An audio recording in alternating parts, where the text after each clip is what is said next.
Welcome back, everybody, to Nerdstown. I'm your mayor, and have we got just the spot for you? I'm here with your city council, as always, John and Ben, and we've got a very fun episode for you guys tonight. Going to be talking a little bit more, expanding on movies, talking some gaming news. We've got a lot of pop culture news, and of course, we're going to be saying a big thank you to the man that left us today, Terrence Stamp.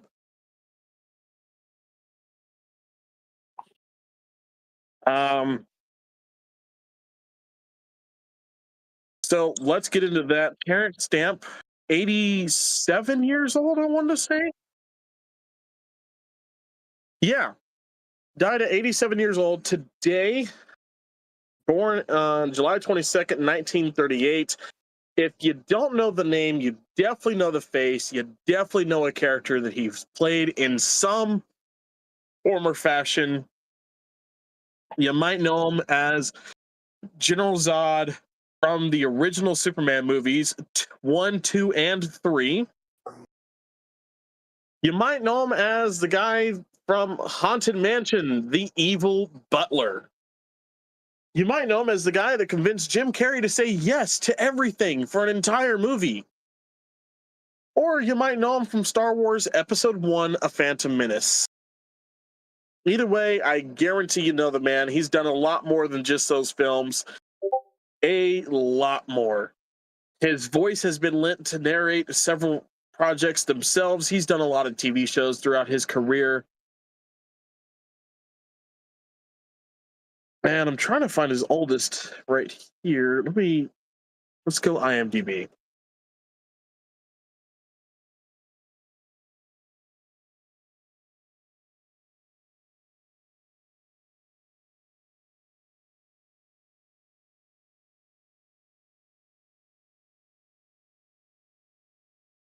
Yeah, his oldest credit goes back to one episode of Spycatcher in 1960.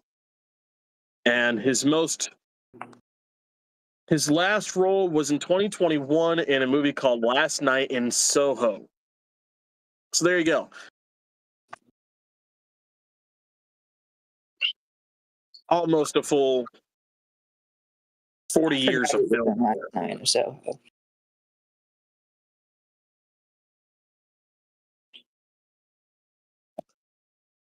So, okay, y'all's favorite Terrence Stamp role. Who's that for you guys?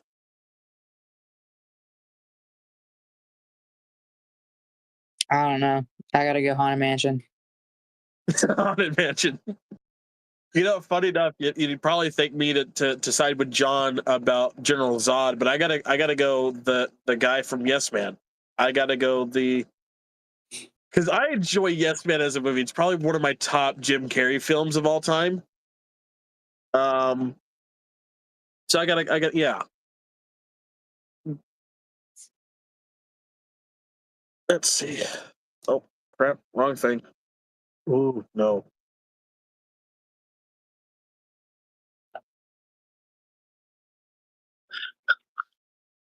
Sorry, trying to find my shit right now.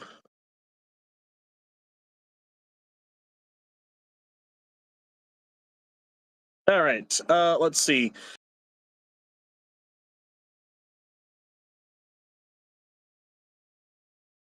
I am all over the place right now. Forgive me. It has been a day in the world for me. Okay. Other pop culture news.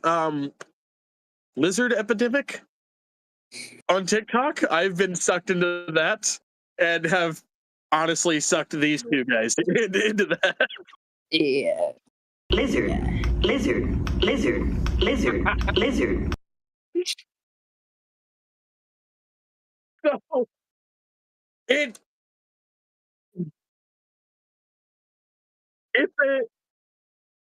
it's fun for me. And Ben, you're roped into this in the same way I am. My wife has Tourette and has these tics that just go off randomly, and we can trigger them. I have learned over the years with my wife how to trigger certain tics, and one of my favorite ones. This has been long standing.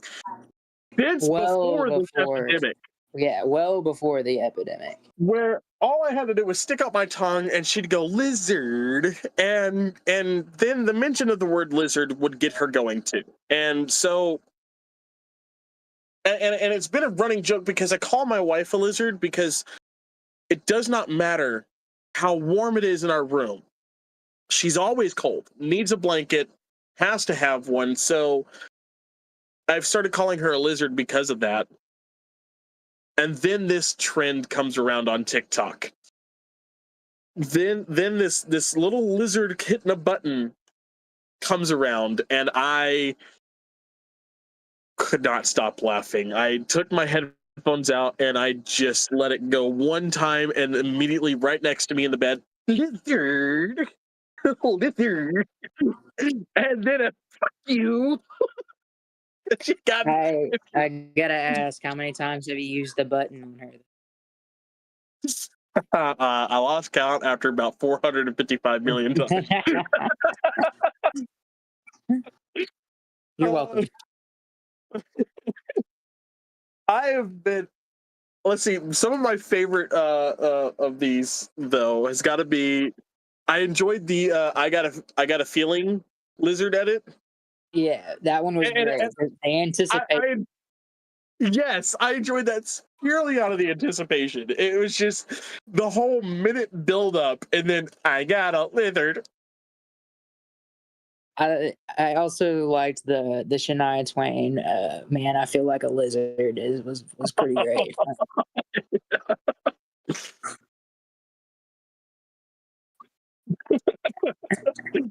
Some of my other favorite ones have been let's see oh god damn it, I'm slipping on all of them because like all of them are in my fucking mind right now. But there have been some really good. Oh, Ice Lizard was a good one. I there was two edits of that one. There was Lizard Baby and then Ice Lizard. Personally, I think Lizard Baby overused it a little bit. There have been several that have overused the lizard, but there are those few that just hit it just right. It's got me going crazy enough to just start anytime I see a lizard, just lizard. And I can't stop. I don't know. I need a couple of these edits to be put out on Spotify so I can add them to my playlist. But I can just see it now. No. Add them to your playlist. I can see it now though. I'm just driving down the road and one of those comes on and I get into the fucking song and then I hear lizard and then I get punched in the arm because my wife gets pissed and I added it to the fucking playlist. Yep, pretty much.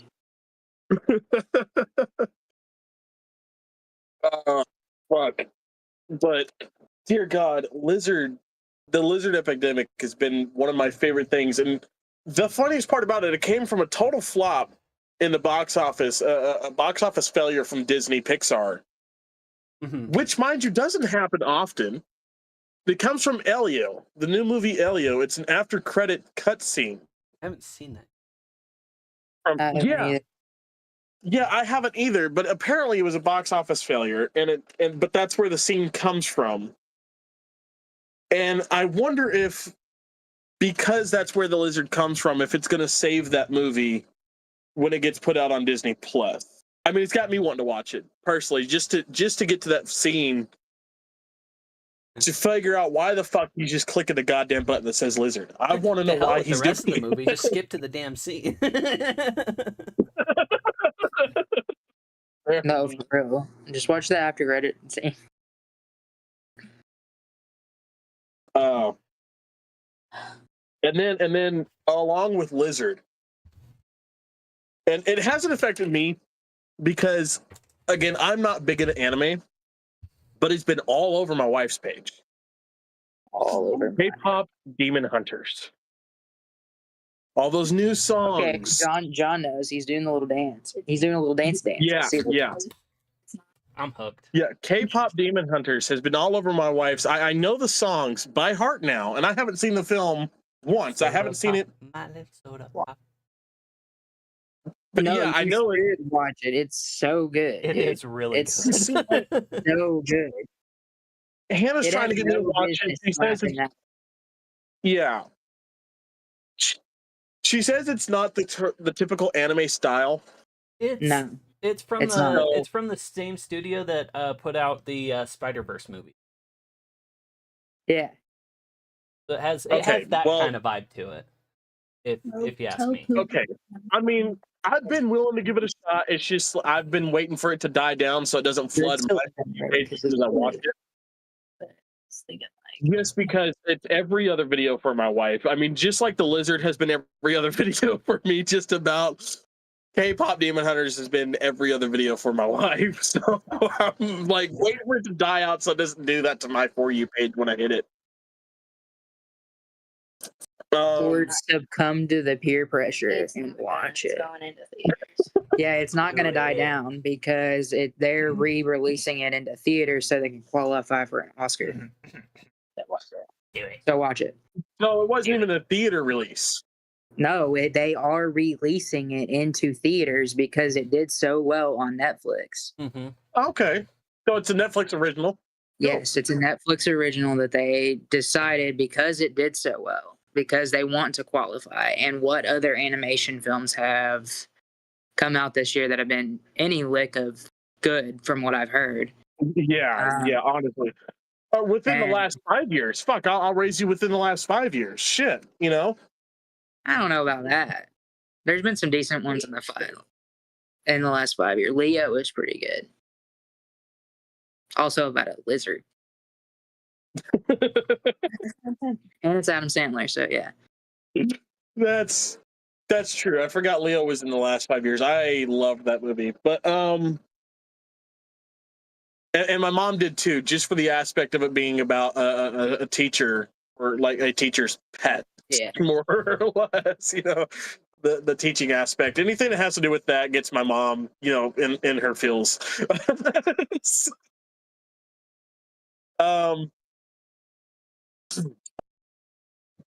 But no, okay, so give me the rundown. Let's not spoil it, but give me the rundown. What's the whole thing about? Well, It's literally in the title, but they are K-pop demon hunters. it's always a group of 3 chicks that are always pop stars, but they fight demons on the side, and they're trying to keep them in the demon world. And they do that with their songs. So it's the Hex Girls, but Scooby-Doo doesn't show up. Got you. Kind of, yeah. Not really. The gross oversimplification, but yes. Hex girls are more witchy. These are more warrior. Okay. So there is a supernatural element, but not as much of a supernatural element to it as like Scooby-Doo. I would say more of a to quote one training of samurai. the better Batman vibe, movies, more classy Mater D than Motorcycle Fetish. If the Power Rangers were K-pop singers and hunted demons. I mean, yeah. Kinda, yeah. Actually, yeah. They just Kinda, got, yeah. Yeah. I hate it, but yeah. I hate it. I hate that, but Yeah, yes, that's The pretty fact that accurate. I could just see both of you just like, oh, hold on. Hold up. I saw the loading screen for both of you for a quick second. You Like, saw the smoke coming out of my ears. oh, no, I want to argue, but I can't. I guess. And why did I like that more than Hex Girls? Because Hex Girls was not. It's not quite right. But yeah, no, it's really good. The music has no business slapping so hard. I've seen grown men literally walking on the treadmill to Golden, and it's crazy. Like, it's wild. The craze, it's well deserved. Yeah. And like it deserves the Oscar that it's gonna get, more than likely. Unless Bad Guys 2 comes out of left field and is like, hell yeah, really good. I sincerely doubt it. Sincerely doubt it.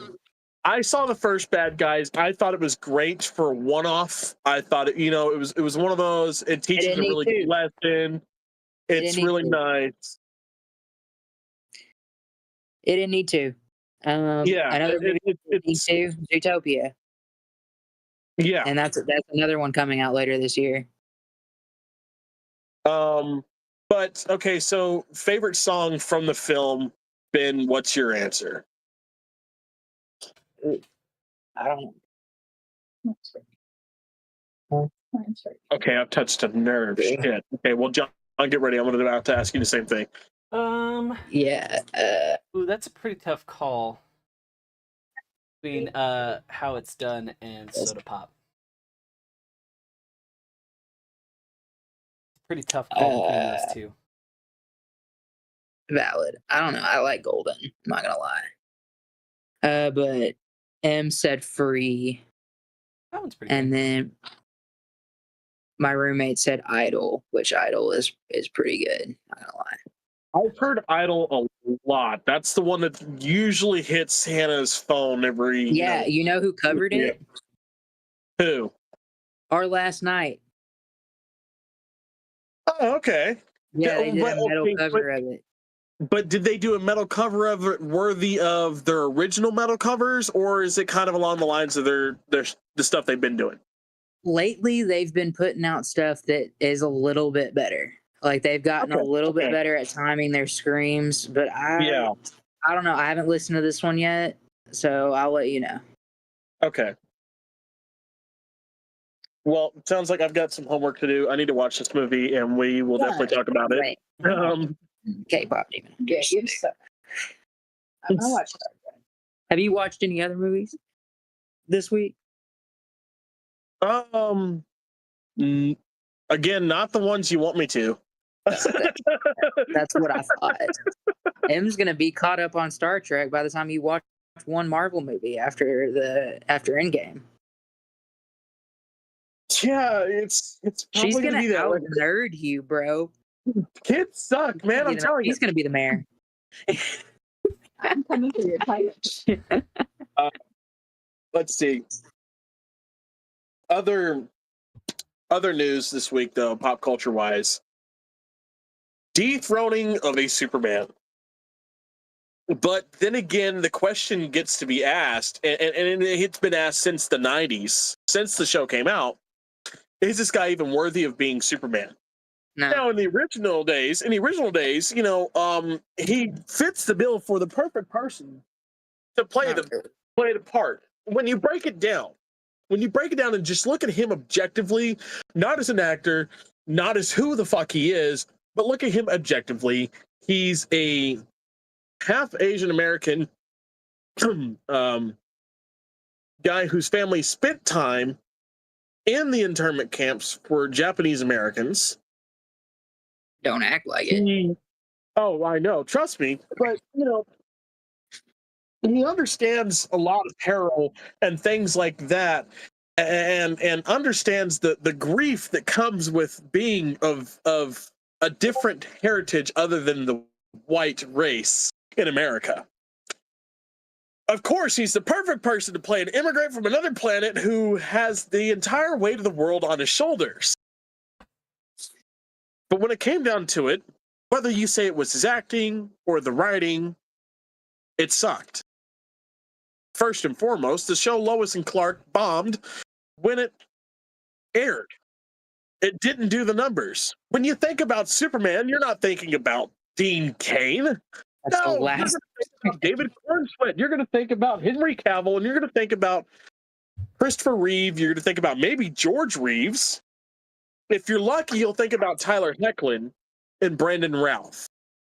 And then you got all the great animation voices that have all played Superman through the years. You have a lot of great picks to choose from, but the last one to come into your mind is Dean Cain. Why? Because he just fucking sucked. Hell, when I think of Superman, I'll put Tom Welling in my mind before I even think about Dean Cain. You want to know the last time I remember Dean Cain was a Superman? 2 years ago at Dallas Fan Fest, because they had almost every Superman actor, except for 2 that is still alive, show up. And that was Tyler Hoechlin, because he was in the process of filming. Or no, actually, he did show up. Never mind. No, he did fucking show up. But you had Tyler Hoechlin there. We had Brandon Routh. We had 2 of the great animation voices. Superman from from Justice League Unlimited, and then Superman from the Superman in the animated series. Those 2 great voices. We had Tom Welling was supposed to show up, but he had to cancel. We had Dean Cain and one other Superman. I can't remember who the hell it was. One of the other Supermans. The only one that really wasn't there that should have been there was Henry Cavill, but Henry Cavill was already filming for something else at the time. So he couldn't be there. And then David Cornsweet, of course, 2 years ago didn't fucking exist as Superman, so beside the fucking point. That was when I realized Dean Cain was a fucking Superman. That's when I heard and learned about Lois and Clark, because I'm thinking, oh, cool, all the Superman, except for a couple of them, are going to be there in one spot. This is going to be awesome. It's a Superman fan fest. Do you want to know how long the line was for Dean Cain? I think the entire weekend, from sunup to sundown, from open to close, I think I saw 3 people in his line entirely. That makes me so violently happy, and I don't know, like fuck that man. Fuck that man. Brandon Routh was there. We also had, at this fan fest, to tell you who else was there, we had the stars of the Arrowverse. We had David Ramsey, who was Diggle. We had Willa Holland, who was Speedy, or Thea Queen. We had White Canary there. And then we had the Flash cast. John Wesley Shipp, Jay Garrick, Cisco Ramon, you had Iris West, you had Barry himself, you had Tom Cavanaugh, who is Reverse Flash, and all of the Welleses, and Caitlin Snow. You had almost the entirety of the Flash cast there. The only one you didn't have from season 1 was Joe West. Oh, that's bad. He matters, but out of all of them. He definitely matters, but we had all the ones that everybody really cares about. Right, yeah. That's what we had all the ones that put a suit on. Okay. We had all the superheroes there. And then we had all the Supermen. Okay, that's who was there. The longest lines of that entire thing, David Ramsey, Tom Cavanaugh, Grant Gustin. Okay. Then every other Superman had pretty decent fucking lines. Again, Dean Cain, I maybe saw 3 people go up to him. And this was long before I knew Dean Cain. This is long before I'd watched Superman or Lois and Clark, because I wanted to know why people hated on him so much. I wanted to know why he was so. Because I remember sitting there. I'm talking with our friend Carter. I'm talking, because he came down to visit for that exact convention. I'm talking with my wife. I'm like, man, I kind of feel bad for that Dean Cain guy. Like, why is no one going over there? Why is no one, liking this guy? And I come home and I watch Lois and Clark, and I'm like, oh, I get it. I get it now. And then it is the year 2025. The news breaks. Dean Cain, Superman, has joined ICE. Here's a little faulty information with that. Dean Cain may have joined ICE, but Superman never will. Okay. Literally. He never played a decent Superman that requires him to be called Superman. Again, Tom Welling should be called Superman before Dean Cain is. And I've seen plenty of videos all over the internet within the past few weeks of guys, the talking to themselves, Superman, who's a Superman, who's a not video. And those are quite hilarious, don't get me wrong. But it always gets to Tom Welling, and it's like, well, do I count? well, no, you never put on the suit. But I put on the suit. No, but you never like wore the suit. Like you opened up the chest and that was about it. That's all you get. You had the jacket, but the jacket doesn't count. But that motherfucker gets to stand here and they all point and there's Dean Cain. And he goes, all right, I joined ICE. I'm still relevant. I mean, Family Guy put it perfectly. Hey, is that Dean Cain over there? Oh, God. Oh, God. Like, this is nothing more. Like, in all honesty, this feels like nothing more than a fucking publicity stunt to have his name in the fucking newspapers because, hey, guess what? Superman is back to being talked about again for the first time in quite a while because there wasn't even this much media coverage on the character Superman when Man of Steel came out. No, there was not. Or with Brandon Routh, there was nothing. There hasn't really been anything legitimately since Christopher Reeve. Mm-hmm. So, and I'm going to sidestep for a second here. Take that, you fucking Snyder bros. Suck on that. Your Superman got no press. Ours got a fuck ton and is still getting some. But okay, Superman's getting all this press. Well, I was a Superman. Can I get some press now? No, Dean, shut up. But I was no. But everybody's talking about David Cornsweet and Tyler Hoechlin. Yeah. I was a TV Superman. No. Sit the fuck down. I'm joining ICE. God damn it. This sounded like a publicity stunt just to get his name in the news so he can be talked about again for at least a couple weeks. And I really feel bad giving it to him on this podcast. But at the same time, I just want to give you the most biggest giant middle finger I can, Dean. This one's for you. Take the suit off. Stop calling yourself Superman. You never were. You never will be. Tom Welling is Superman before you are. Brendan Fraser is Superman before you are, and he didn't even actually get to be in the suit. Nicolas Cage is Superman before you are. Okay? And if Ben can agree with that one, that says something considering Ben cannot fucking stand Nicolas Cage. Yeah, you know what? Don't make me say it. Fuck Nicolas Cage. Fuck Dean Cain. I'm not saying it. Brendan Fraser, Nicolas Cage don't exist. What? Where is he?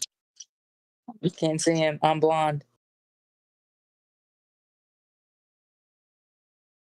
All right, Toph. But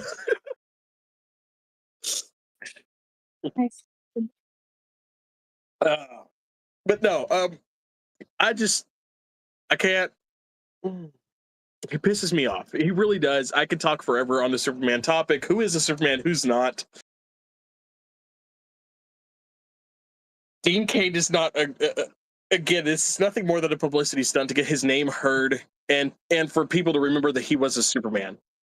Because had any other time, okay, had he done it before the Superman movie came out, okay, actor Dean Cain announces he's joining ICE.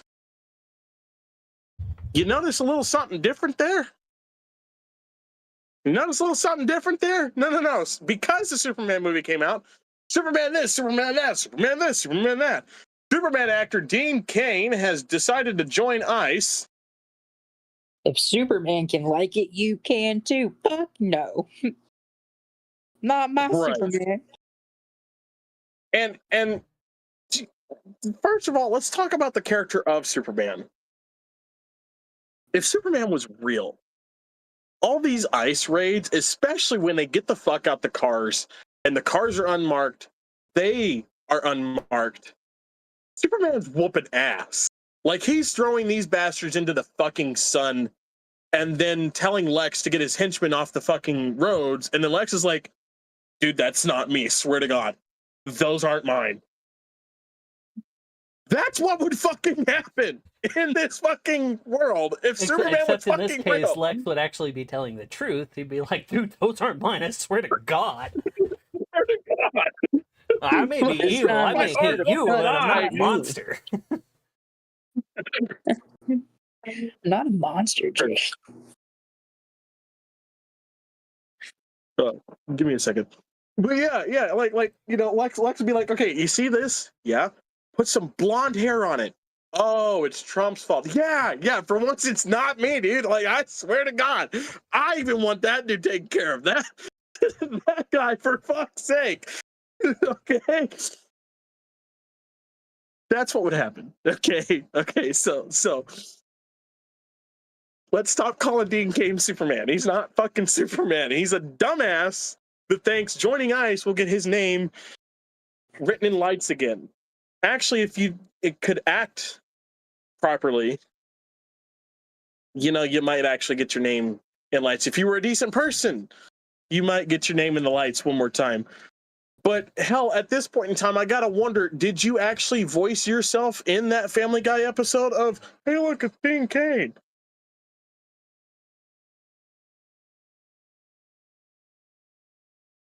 But yeah. Now, back on movies. Let's get into our main topic for the night, though. Let's talk about some great movies. Ben, I'm going to give the floor over to you because you have watched the new Fantastic Four movie, so you can give your honest review, and I want to hear it. Well, we talked last week about how we weren't sure why it kind of didn't do as well as Superman in the box office. And it was still a good movie. Don't get me wrong. I still enjoyed it a lot. Like, I would, definitely watch it. It's very good. I just don't think it had the passion that Superman had and for the climate that we need now. And I think that's probably why it kind of didn't do as hot. Still a great movie. Still should watch it. Still necessary to the plot, at least from what I can tell.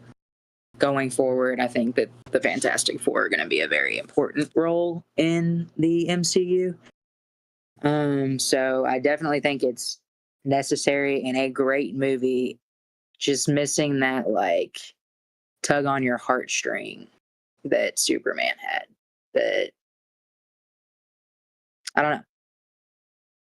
Especially for when people don't exactly, they're not like, a lot of people aren't Fantastic Four geeks. So, like, you go, like, a lot of people love Superman. So you're going into it already being like, well, maybe if you're not a fan of Fantastic Four. But with Superman, you're like, okay, yeah, it's Superman. But I don't know. It was still a great movie, and I do recommend it. But I think that Superman was just edged it out in the passion and I don't know, everything we needed in this day and age right now. Like, just spoke to every group. So basically, if I heard you correctly the entire time, because I was listening, I know I was gone, I was listening though. If I understand correctly, basically the only difference between the reason it wasn't talked about afterwards is because, one, the previous 3 Fantastic Four films were, didn't do the numbers they were supposed to do, so the fans aren't really there. And right. and then of course it doesn't have the tug your heart moments. It doesn't have those emotional moments. It has some, but I wouldn't say nearly as many as Superman does. Yeah. Just I don't know. I would definitely say that. Like, I don't think people were expecting much from it. I'm not gonna lie. I think people were a little weary about Pedro Pascal as Reed Richards, and I'm not. I think he did pretty well. I am not pretending to be a Fantastic Four comic nerd whatsoever. So I am going based on movies alone. This was by far the best Fantastic Four movie.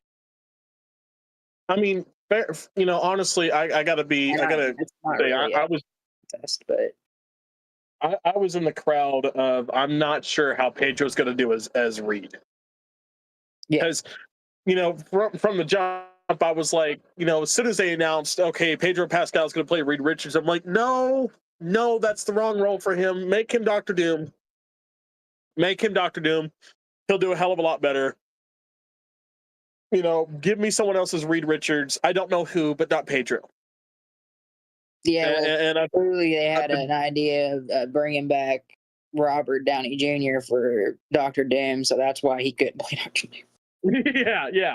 Yeah, and it was very, very apparent on why he wasn't Doctor Doom. I mean, almost immediately afterward. Yeah. But again, from the jump, that's where I was at with that. So okay, I'm just glad it's a good movie. Personally, I mean, I think superhero films have only gotten better. Mm-hmm. I mean, with each one you get better.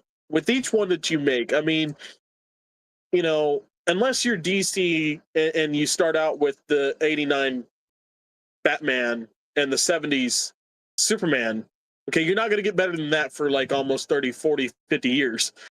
So don't worry.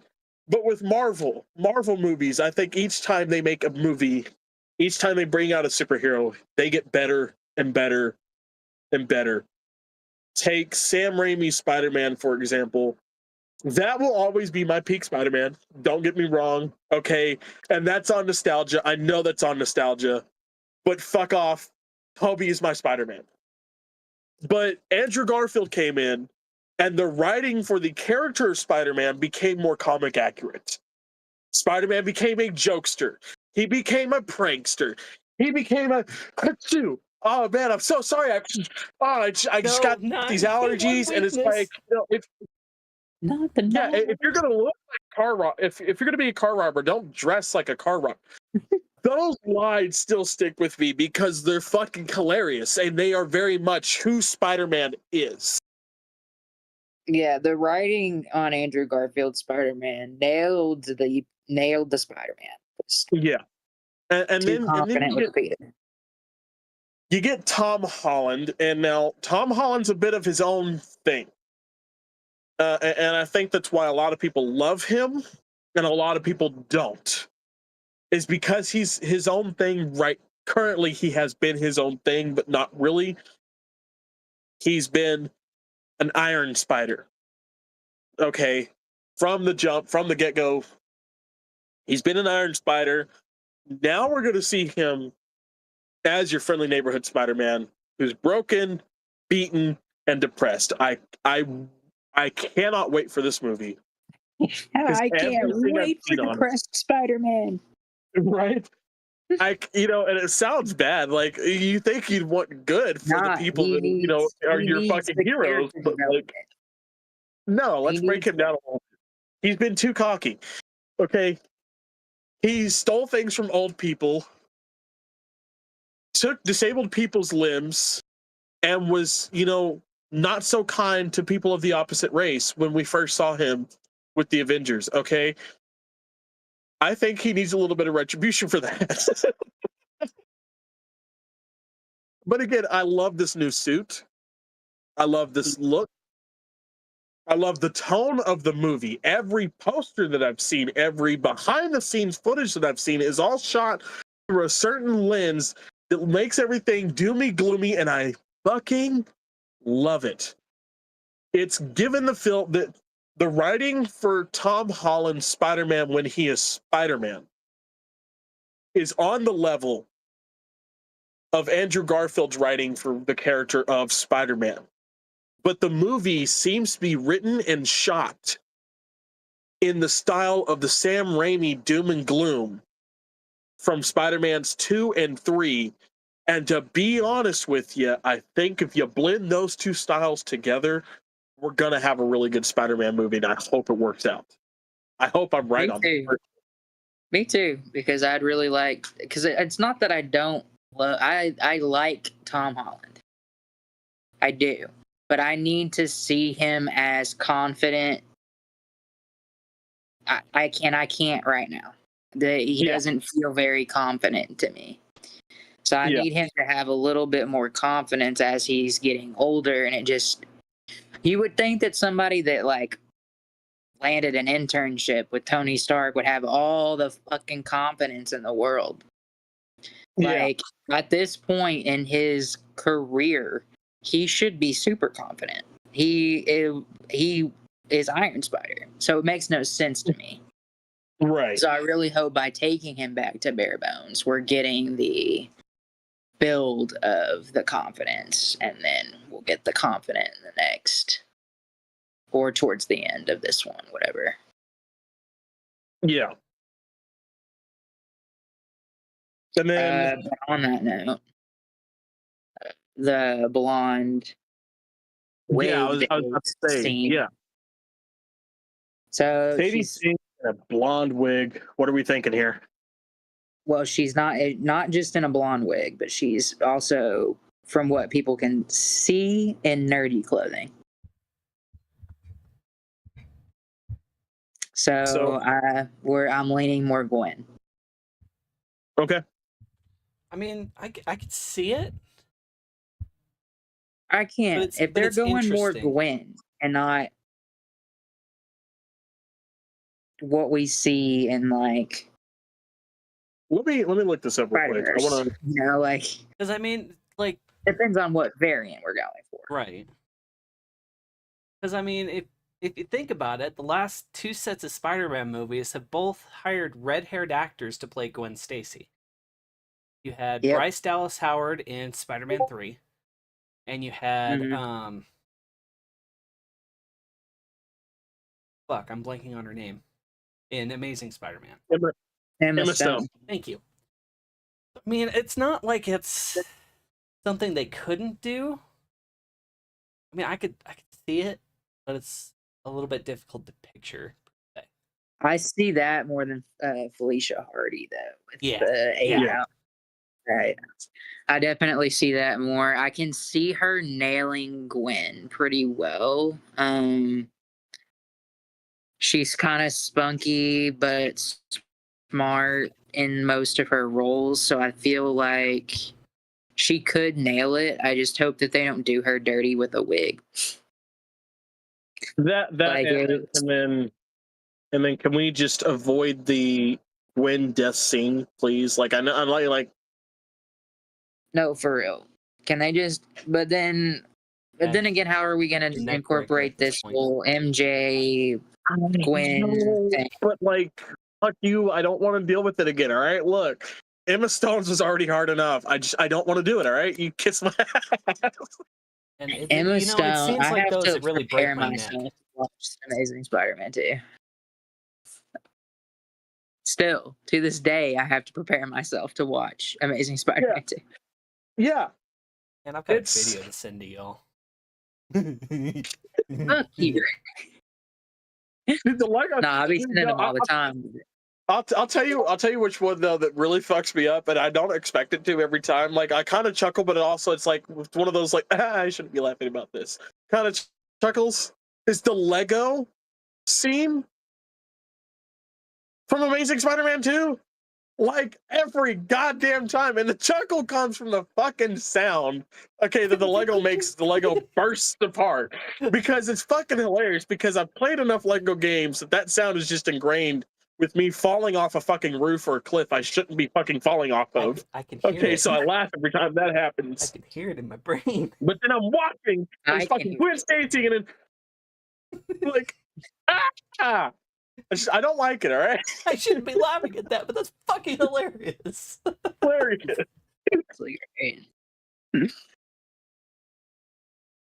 Oh, okay. And then now let's get into another movie that you watched recently, and I don't want to hear it. You've already kind of told me. I don't want to know, but I need to know. Jurassic World Rebirth. It sucks so hard. Oh, damn it. It's just a remake of the third. I want to be real. It's like a ripoff.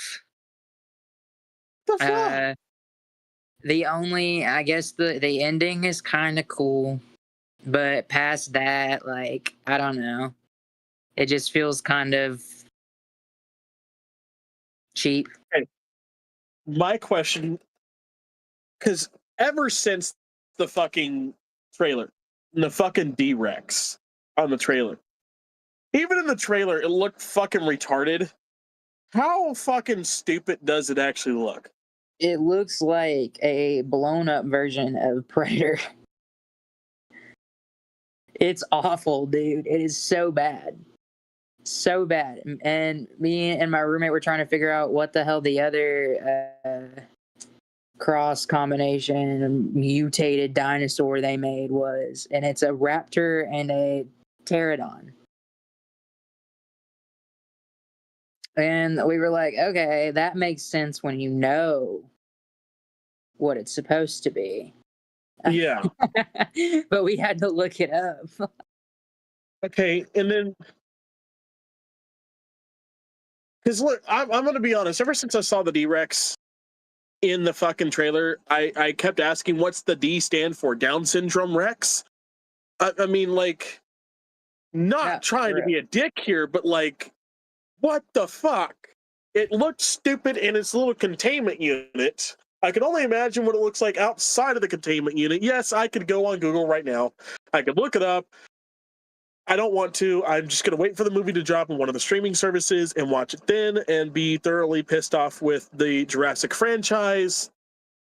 I've been pissed off with the Jurassic franchise ever since Jurassic World. Not because it wasn't a bad film, but ever since they introduced the genetic modified dinosaurs. Now, I knew eventually we were going to fucking get there, but ever since then, that's all they fucking focused on. Yeah. It looks like a fucking Rancor. They ripped it out of Star Wars. Yeah. But yeah, ever since Jurassic World, they've only focused on the genetically modified dinosaurs. Like, can you fuck off? Like, the only dinosaurs you gave us in the original trilogy were Spinosaurus, Pteranodon, T-Rex, the Raptors, and a Stegosaurus, Triceratops here and there, and a fucking Brachiosaurus. Okay? Those are the 7 most generic fucking dinosaurs out there. Can you give us some new ones, motherfuckers? Like, fuck your genetically enhanced bullshit. Okay, show me some other fucking dinosaurs I ain't never fucking heard of. Okay, show me the Allosaur. Show me the fucking show me some of the other fucking flying ones. Show me a Quetzalcoatlus. I know I fucked up that name, but the giant fucking flying bird from the Jurassic period. Okay, you know what I'm talking about. That really big, the biggest flying mammal ever to fucking exist. Show me that in the fucking movie with people on an island. You know how terrifying that would be? I went in knowing nothing. Right. Absolutely shit. I had not watched a movie. I had heard you say D-Rex, and I was like, all right, I don't know what that is, but let's go. And I knew that it wasn't Chris Pratt and that was Bryce Dallas Howard. I knew it wasn't them, and I knew that it was Jonathan Bailey and ScarJo. That's all I knew going into this movie. Yeah. And I am a pretty big, I'll give it a chance person. Yeah. Like, I'll pretty much give everything a shot. I'm a film person, not a franchise person. If a film is good, it is good. I don't care. So watching it and absolutely fucking hating it from the start was bad. Like, it's just like I was like, okay, maybe because the Jurassic Park movies, they have that like 30, 45 minute background buildup. So I was like, okay, maybe this 30, 45 minute background buildup is just an hour. And then, and then we hit the hour mark, and it didn't get much better after that. And then after the hour mark, it just felt super rushed and poorly paced. So, I don't know. It did not land with me personally. But maybe you will. I don't know. The D-Rex was enough to sell me on the what the fuck is this movie? I got to be honest. I mean, I know your roommate, you said, is a lot like me when it comes to the Jurassic films. Yeah. She fucking loves them. Yeah. So if her opinion is pretty much the same as yours, like I said, I'm going to watch it. I'm going to end up buying it just for the simple fact I have all the others. I need to have it to complete the collection because I'm that guy. I am the franchise guy. You know, that's where me and you differ. To give you an idea, she was the one that said it was a ripoff first. Fair enough. If that gives you all the answer that you need, there you go. Like I said, I haven't really, like, when they first brought up Jurassic World Rebirth, I'm thinking, okay, cool. Then they said it was rated R. I'm like, ooh, we're getting horror Jurassic Park. Let's go. Like, that's what I was hoping for. That's what a lot of people were hoping for, because at that same time that this movie was announced, there was, and I'm getting into our later topic a little bit here, but fuck it. There was a game announced, Jurassic Park. I don't remember the rest of it, but it was you go back to the original island, and it's the day after all the events from the first movie happened. It's that day after, and you have to survive the fucking night and into the next day on the island by your damn self. They announced that fucking game at the same time we get that knowledge of Jurassic World Rebirth. We get the title and the rating. We had nothing else, no other information. Those two things drop at the same fucking time. I'm good. I'm slated. I'm set up for this. We then get later information. Jurassic World Rebirth is supposed to be a rebirth of the fucking franchise. Okay, well, we had a movie like 3 years ago, if that. Why are we trying to rebirth it now? Whatever, okay. So I hope this movie is a dead fucking phoenix and it doesn't come. I hope it doesn't rebirth. Like, kill the phoenix. Like, no, I'm gonna tell you what I wanted out of this. Knowing those things, right? What I wanted out of this was a rebirth into maybe the design of the dinosaurs. Okay, hey, here's the new Jurassic World that we've built, and the dinosaurs look a little bit more authentic. And they sound more realistic, because now, out of a lot of the dinosaurs that we've seen in Jurassic Park and Jurassic World, we can now tell you scientifically what the fuck they sounded like. And have you heard the real sound of a T-Rex? That shit is horrifying. You tell me I'm getting a Jurassic World, it's rated R, and then I'm going to hear that in the fucking trailer? Oh, it's a horror film. I know it's a horror film. I want that. I want that right now, because that would be fucking astronomically fucking horrifying. Well, let's be for real. The Jurassic franchise should have been a horror book. I mean, it was a horror book, right? Oh yeah. Yeah, the book should have been a horror movie and more horror based from the get-go than an action adventure. Yeah. I feel like they missed the mark on the genre entirely. I love the movies, don't get me wrong, but from the get-go, they missed the mark entirely. But now my thing is, how do we make a dinosaur movie ourselves based off of the stuff I want to see? Okay. Without feeling like a ripoff of Jurassic Park, because it's like they've monetized, much like Jaws have monetized sharks. They have monetized dinosaurs, right? They or monopolized dinosaurs. Yeah. Not monetized, but monopolized them. Okay.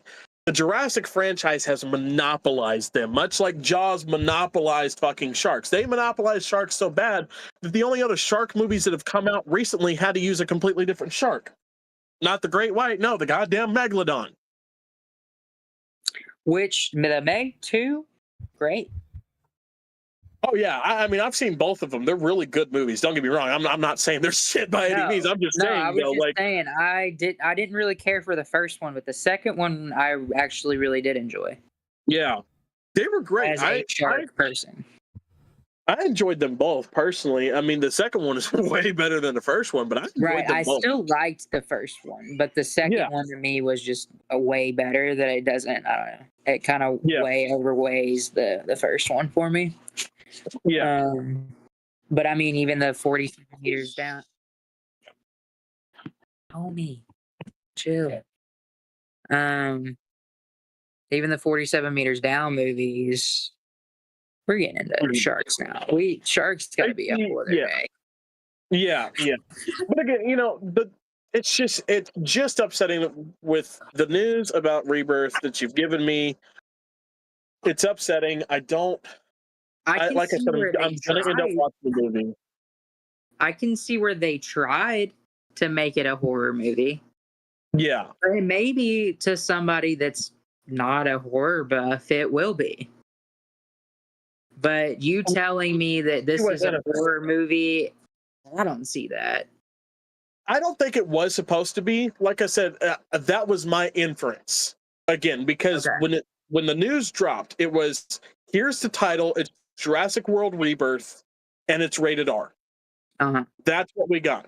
And then on a separate bit of news, IGN releases, hey, here's this horror Jurassic Park game that's going to be coming out soon as well.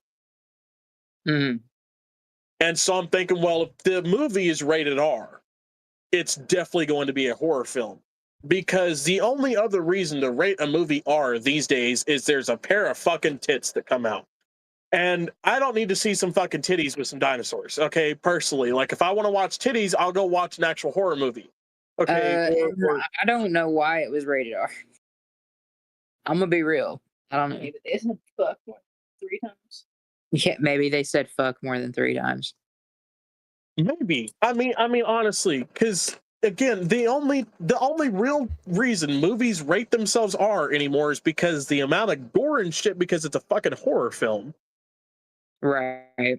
Or there's a pair of fucking titties.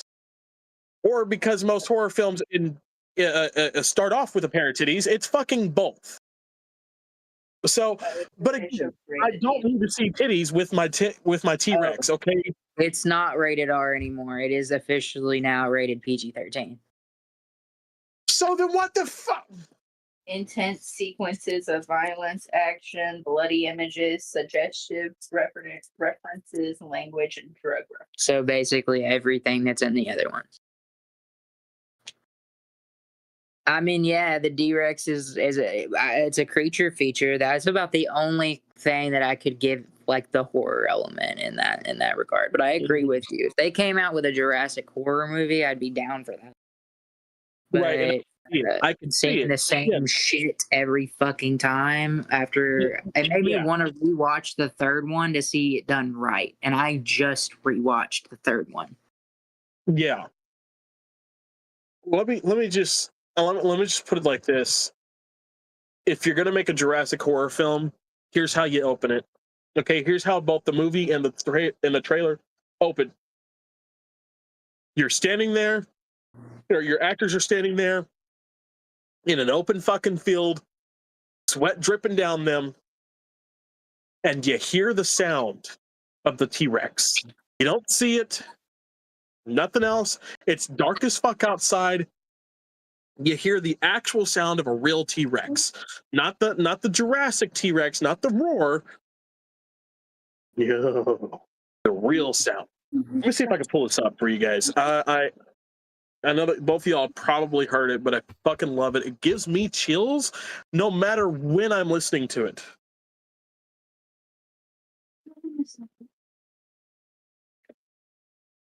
Like, I could be listening to this in the middle of the fucking day and be okay.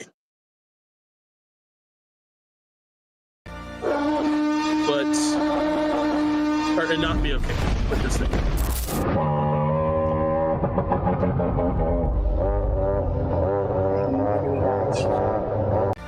Holy shit, that's terrifying. Yeah. Like, you give me that. Like, that is the start of your fucking movie, okay? Of your fucking horror film, that's the start, okay? Just your actor, sweat dripping down their face, or in an open fucking wooded area, and all you hear in the background is this. Hollywood made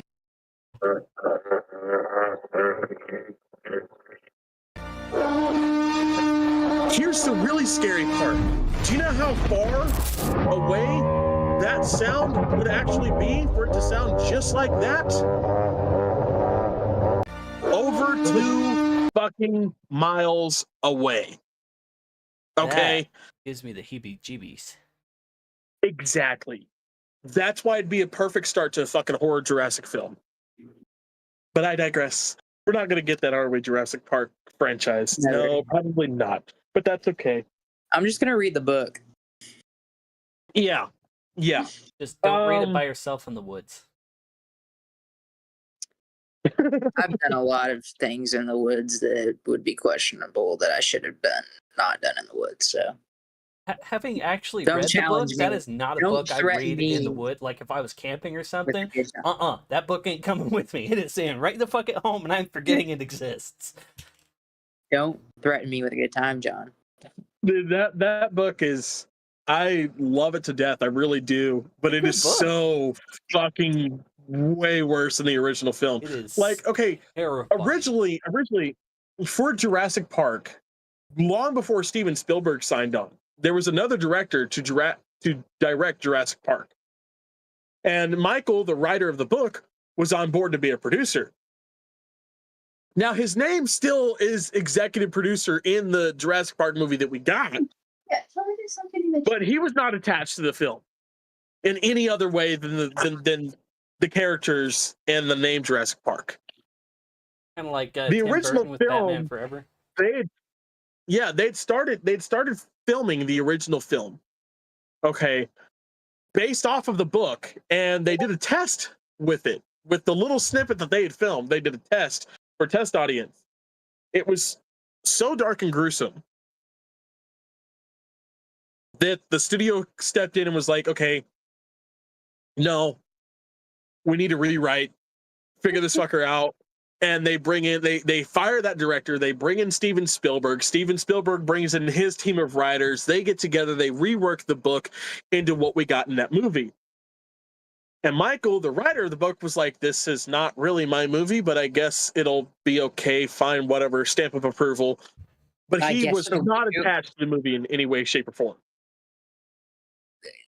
As a writer, like, I can't imagine watching my book be picked apart and butchered.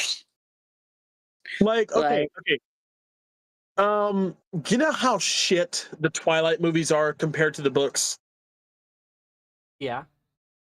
Yeah. That's Jurassic Park. Okay. That is Jurassic Parks 1, 2, and 3 compared to the book. I've only ever read the first Twilight book. The book. They're still really good films. Again, as a fan of the franchise, they are some of my favorite films of all time. They're tattooed on my fucking body. Okay? I love these films. They are nothing compared to the book. In the book, John Hammond dies in the first movie. And he does not die of old age like the movie suggests, like number 2 suggests. Okay? It is a very gruesome death. The raptors in the kitchen scene is it's a lot worse. Okay, you're actually making me see. This is what I need with Star Trek. You're making me want to read the book. Okay. We don't have time to talk about Star Trek right now. So don't. You give us a few weeks. You give us a few weeks to write a Star Trek episode, and we'll get you into Star Trek. I'll get to work immediately. But no, okay. But now on horror films. I know there's some new horror stuff that's coming out, right? Yeah. So the TikTok horror movie of the year has been said to be Weapons. I just watched it. Which what's his name? No. The director, Matt Krieger. I don't know. What you look, because she's gonna look up the director's name. He is doing the Resident Evil, new Resident Evil movie as well. Doing a new one of those? They are. Zach Krieger is his name. He did Barbarian. I don't know if you've seen Barbarian, the horror movie, but there's like as M would say, a 6-foot mommy monster in this film.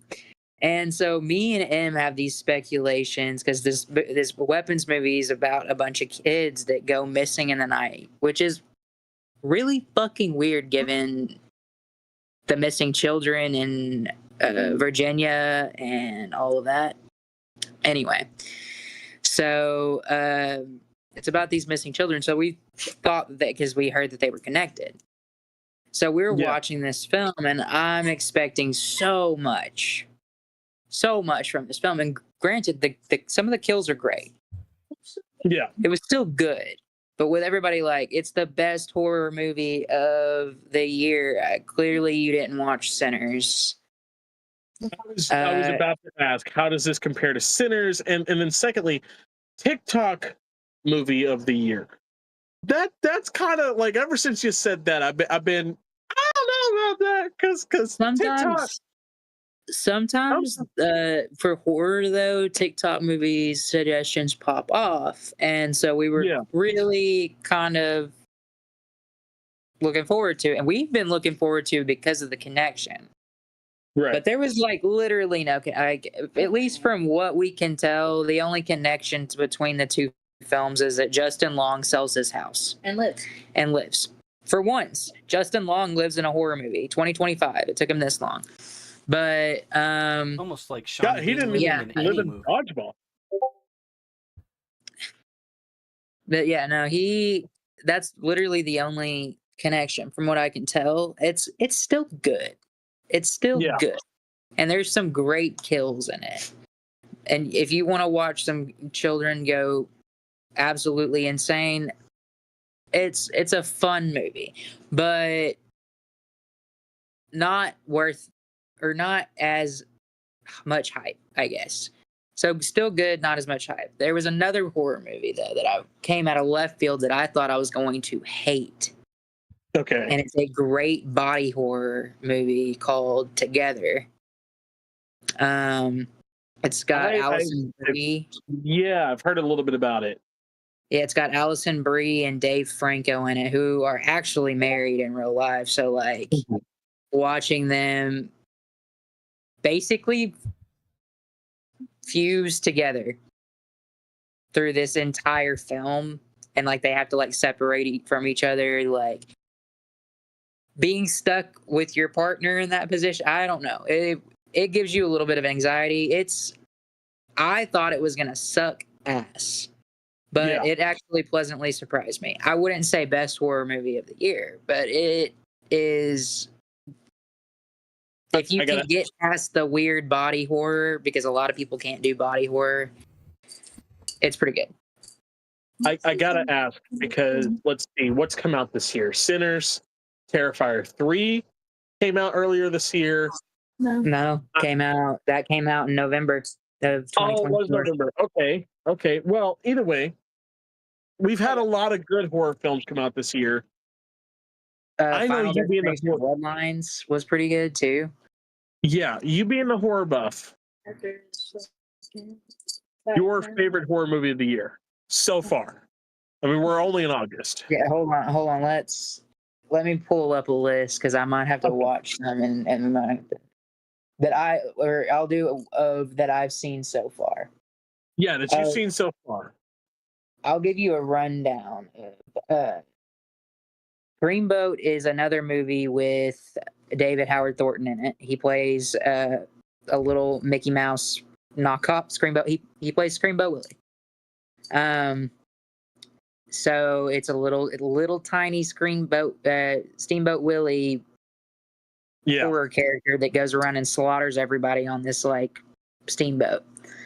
It's good-ish, but not as good as Terrifier, and definitely, honestly, Mousetrap, which is another Mickey Mouse horror movie, is better. Yeah.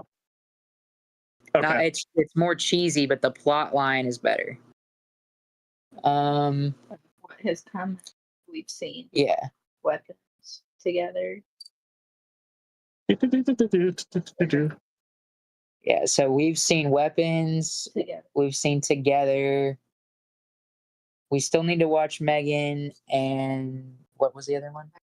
I Know What You Did Last Summer, and 28 Years Later, which I don't really want to watch because apparently there's like a big, the entire movie is just a big ass zombie dick, and I really just don't want to watch slanging dick the entire movie. Apparently. And apparently it's like the whole horde of zombies is naked. And like,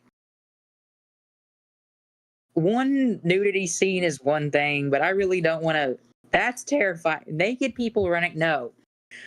Like, naked people running at me is a zombie movie I've ever liked. We did watch Bring Her Back. Here, sure. Okay. Sorry, what did you say, John? I was about to say, there's only ever been one zombie movie I've ever really liked, and it was Scout's Guide to the Zombie Apocalypse. Yeah. Yeah. I know why. I know why. Uh-huh. The zombie cop. The zombie policewoman. Yeah, that's one part of it, but yeah. Don't forget the zombie stripper. I'm not really a big zombie fan. I'm not. Yeah. Like, and I haven't been a vampire. I have not been a vampire fan, but I will say Sinners has started to make me a vampire fan again. Because and I gotta say this probably because of Twilight. Let's be honest. Because of Twilight, I've got a bad taste in my mouth for vampires and for werewolves because that was just horseshit. But if you like Sinners, which I know you did, it's not as good as Sinners, but Abigail is also pretty good. It's about this little girl ballerina vampire. Okay. And she's a little badass bitch. Not gonna lie. Honestly, if we classify Sinners as a horror movie, which I do because it's vampires, I would go Sinners or Clown in a Cornfield. Okay. Clown in a Cornfield was pretty good. And that's just of what you've seen so far. Yeah, that's of what I've seen so far. Yeah, Clown in a Cornfield gives very scary stories to tell in the dark vibes. Okay. I'm fine with it. Yeah. Yeah, it's pretty good. That one's on Shudder right now. I gotta be honest though, like most horror films, like when I think horror, you think slasher, right? And like, don't get me wrong, I enjoy a good slasher flick. I do, right? Halloween, some of the Chucky movies, Friday the 13th, Nightmare on Elm, all the good originals, right? I will enjoy a good slasher, but to be honest with you, I like some of the shit that's like obscure. I like stuff like Sinners. I like stuff that's like kind of got that fairy tale vibe to it. Yeah, we have a list for you. Yeah, I'm sure you do. I'm sure. With you and M, it's always you guys are the horror go-to. Like for listeners, if you want a good horror film, talk to Ben and M. Okay, you can find them. You can find Ben at Coyote Games on TikTok. Okay, find him, and he will give you that list. Okay, he will build you a list off of your preferences of horror movies, and he will not miss. Okay, that is who he is. Today. for a small fee of $4. For 4 installments of $19.99, horror films can be yours. No, but he is a great builder. Like, and on that same note, John, if you want a movie that's gonna make you feel good, if you want a movie that's gonna take you to a faraway planet, that's John. Okay, John's got that unlocked. If you want a movie to make you feel good, go to John. If you want a movie that's going to scare the fuck out of you and depress you, go to Ben. Right. And if you want a movie that talks about dinosaurs, come to me. I've got dinosaur movies. I was like, what? What am I being signed up for now? What? Huh? What I do this time? We'll talk about movies in general. I'm a nerd when it comes to movies, so that's what this shit is about, right? But yeah, but on the Zach Krieger. No, he's doing the Resident Evil movie, which yes, they are making another one. He is completely, from what I can tell, going against the games. Which so another Avatar: The Last Airbender movie. Yeah, so he basically it's set in the Resident Evil world, but it goes for like just this regular delivery driver that has to survive the night, from what I can tell.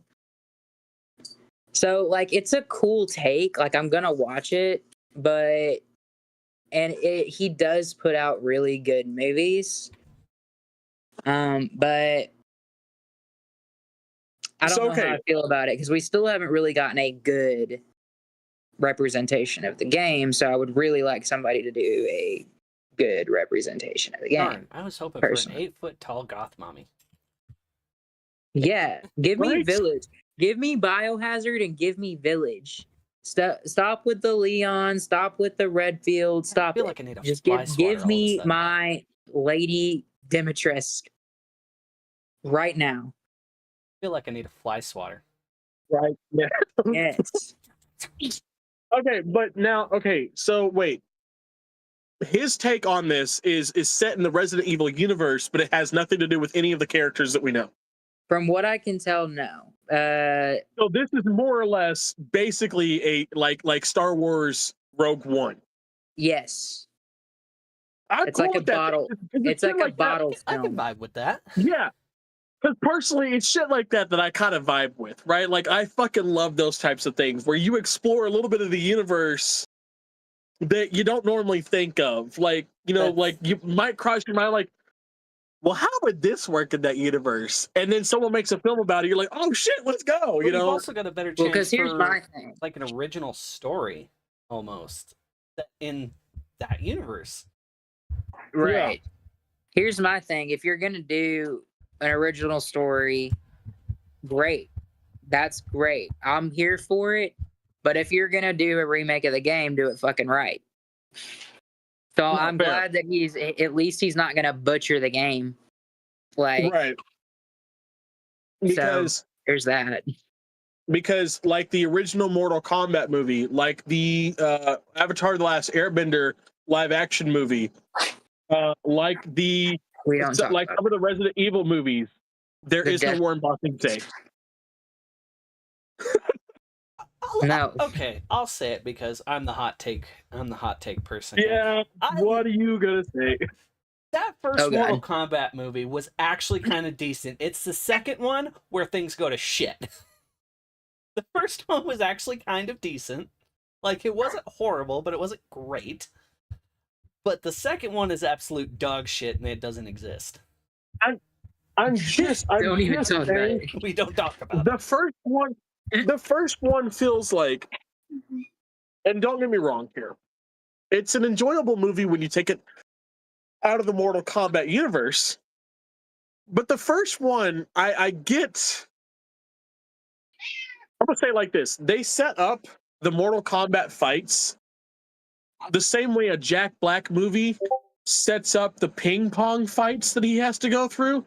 And I get the two goddamn movies confused all the fucking time, okay?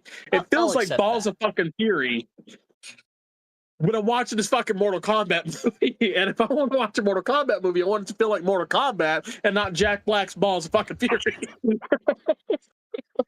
I mean, it felt like the classic video game, just a lot less blood. A lot less blood and gore and stupid shit, but... Pretty shit.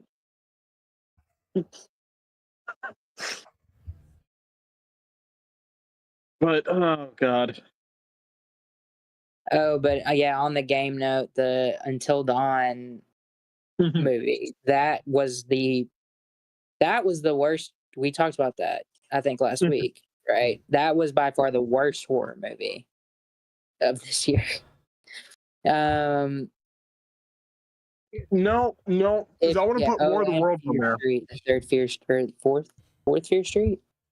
Yeah, fourth Fear Street. The prom queen one was ass too. I want to put War of the Worlds on there because they tried to market that as a fucking horror film, just like they did the Tom Cruise War of the Worlds. Both movies fucking suck ass. Can I just say, I watched a little excerpt of Ice Cube supposedly losing his son in the movie in the War of the Worlds, and all it does is like, God damn. And I'm like, you acted like you just spilled your fucking coffee, motherfucker. Like your son just died. You watched it happen. And first of all, the son dying scene looked like he got hit by a car in one of those speeds on a bicycle where he's just like, God damn, why you hit me? Fuck. I'm gonna go home and tell mom. That has been rated one of the worst movies of this year, by the way. Yeah. So, but there's a Until Dawn fan show that a fan cast has put out. Now, do they look like them? Maybe not, but I don't know. This show on YouTube, it's going to be on TikTok too soon, is better than the movie. It's way better than the movie. Me and John have experienced that several times. And it comes with Star Trek. There were Star Trek fan films that were done, that were put on YouTube, that are astronomically better than anything Star Trek has put out in the last few years, other than maybe Strange New Worlds and Lower Decks. And I'm talking like Star Trek Renegades had me on the hook. Okay, Star Trek Renegades was fucking phenomenal. You had stuff like Star Trek Continues. You had stuff like, well, hell, John's seen a hell of a lot of them. I've only seen a couple of them. Star Trek Continues there have been is objectively my favorite of all. Because it feels like the original series. Yeah. There have been fan films that have just outdone the original shit for several fucking things. Like you got a friend of mine doing Halloween Night, which is Michael Myers versus Batman, that comes out this Halloween on his YouTube channel, No Joke Entertainment. I highly recommend everybody check it out. Also, want to do a quick shout out for that because I've seen the work for it. I've seen the work he's put into it. He's funded this all himself. There's a possibility it might be cheesy, but from what I've seen so far, it looks really fucking great. And I'm hoping he ties it together perfectly. But yeah, I'm curious to see what he does with it, because I mean, probably going to be astronomically better than most of the shit DC's put out in the last 15 years of fucking Batman. Okay, I mean, movie wise, that is. I'm not counting the shows. The shows have been fucking peak, but still, movie wise. But yeah, no, the fan show, if you're Until Dawn, if you like Until Dawn, do you know what it's called? Until Dawn fan show. Yeah, it's like it's literally the first thing. Just type in Until Dawn fan show and then it'll pop up. It's a whole channel. But yeah, no, it's great. Okay. Like it's pretty, again, the acting, it's low budge. You can tell it's low budge, but for low budge, not bad. It's pretty good. They get it. They hit it on the head a little bit more than, at least so far. I'm only on episode 2 right now, so I'll probably finish that this week and let y'all know how that finishes out. But hey, even low budge, I mean, hell, everybody's got to start somewhere. And again, Star Trek Renegades. Let's go back to that for a second. Star Trek Renegades, when it first started, holy shit. You could tell it was low budget. Okay, it was astronomically low budget, but by the end of it, okay, when Star Trek Renegades hit its height, okay, it had actors like Tim Russ, who actually did play Tuvok in Voyager, come in to play Tuvok again. It had Walter Koenig, who played the original Chekhov in the original series, to come back and play Chekhov again. They had actual actors come back to reprise their roles with Star Trek Renegades. So, hey, it's low budget right now, Let's feed them. Let's fund them. Let's shoot them everybody their way. If they're good, let's shoot them their way. And we can get them on the same level of Star Trek Renegades where you can't tell that it's low budget anymore. Like, they've got money, they can actually do shit.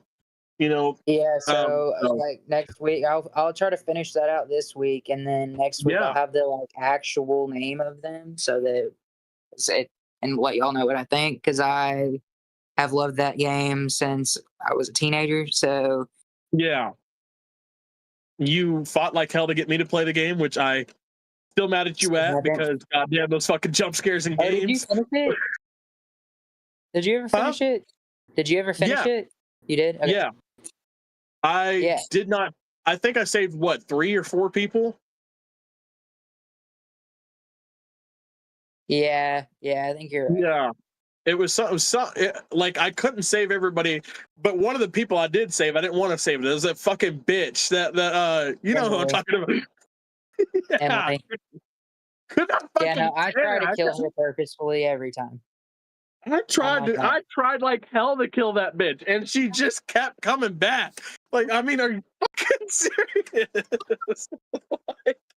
Like, right. Oh no, it's a saving death throw to save Emily. Why don't I just go ahead and oops, I missed it. Oh no, and why the fuck is she still standing? No, literally. That was me in Chicago in 2019, 2020 in Chicago, shouting at Vince's fucking TV screen. I'm pretty sure I had you so pissed off at that game that you like would not finish The Last of Us because you didn't trust me after that. That's probably what it was.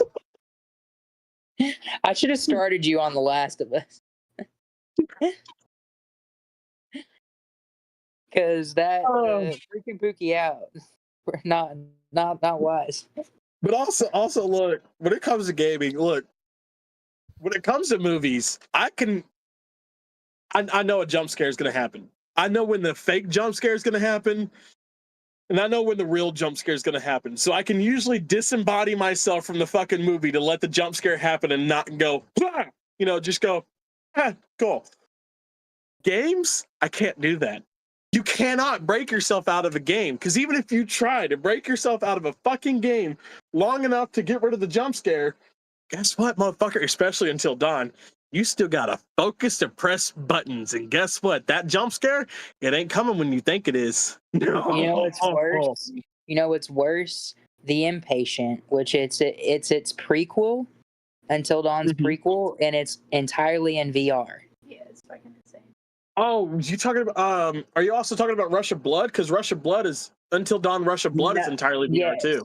Yes, but no, the Impatient is you are in the sanatorium. You are a patient in the sanatorium, and you have to walk through the sanatorium fully immersed in VR. Fuck that. And again, horror buff, love horror. That freaked me out. Like, anyone that plays VR horror games, stay the fuck away from me. I have no time for you, because you're a whole different breed of fucking human being. I tried it once. But here's where I don't trust you: is if you play horror VR and you don't get a little bit scared, that's a red flag. Oh, that's screwed. Yeah. That's a red flag. Yeah. Because I get it. I get that rush of adrenaline. Because I don't like roller coasters. That's not me. So like my rush of adrenaline is doing spooky shit. Yeah. There was one VR horror game that I tried, and I damn near shit my pants. I don't remember what the game was though. Is the thing, but like I damn near shit my pants. I was like, holy fuck! Like I threw the headset off, and I was like, no. I was playing. This was long before I played Until Dawn with Ben. I played Until Dawn Rush of Blood with another friend of mine. This is right after high school. His name was Angel, and he had a VR headset, and he had Rush of Blood on there. And if you've played Until Dawn, okay, Rush of Blood is the same game pretty much, but on a fucking roller coaster. And things come flying out at you, okay? I already don't like shit jumping at me on regular fucking video games where I'm not focused in the goddamn world. Okay? I had a fucking VR headset. I had to tell myself several fucking times not to throw it. I had lifted it off and I'm like, don't throw it, it's not mine. Don't throw it, it's not mine. I had to say it several fucking times to lay that fucking headset down nicely. I looked at Angel, I said, you can kiss my whole ass. We'll never do that shit again. It's like Dead by Daylight on X Games mode. Yes, that's exactly what it is. And I think X Games mode is even a little too nice. And look. Speaking of Dead by Daylight, for a game that is supposed to be a horror game but not really a horror game, that one gets me every fucking time. Every fucking time. I can be playing with people I know their style is killer. I know exactly how the fuck they're gonna come at me as the fucking killer. Okay? They'll still get me. Okay, they will still get me every fucking time it's a fucking killer because I'll be focused on that goddamn gin. Like, I'm not blowing a fucking button. Next thing I know, I hear the music, I turn around, fuck. No, I love Dead by Daylight, but God, I hate that game at the same time. my love. My co-op of choice. Yeah. But yeah, no, that's, I don't know. That one so far has been pretty good. So I'll let y'all know next week how that goes. Yeah. Watching the Until Dawn show.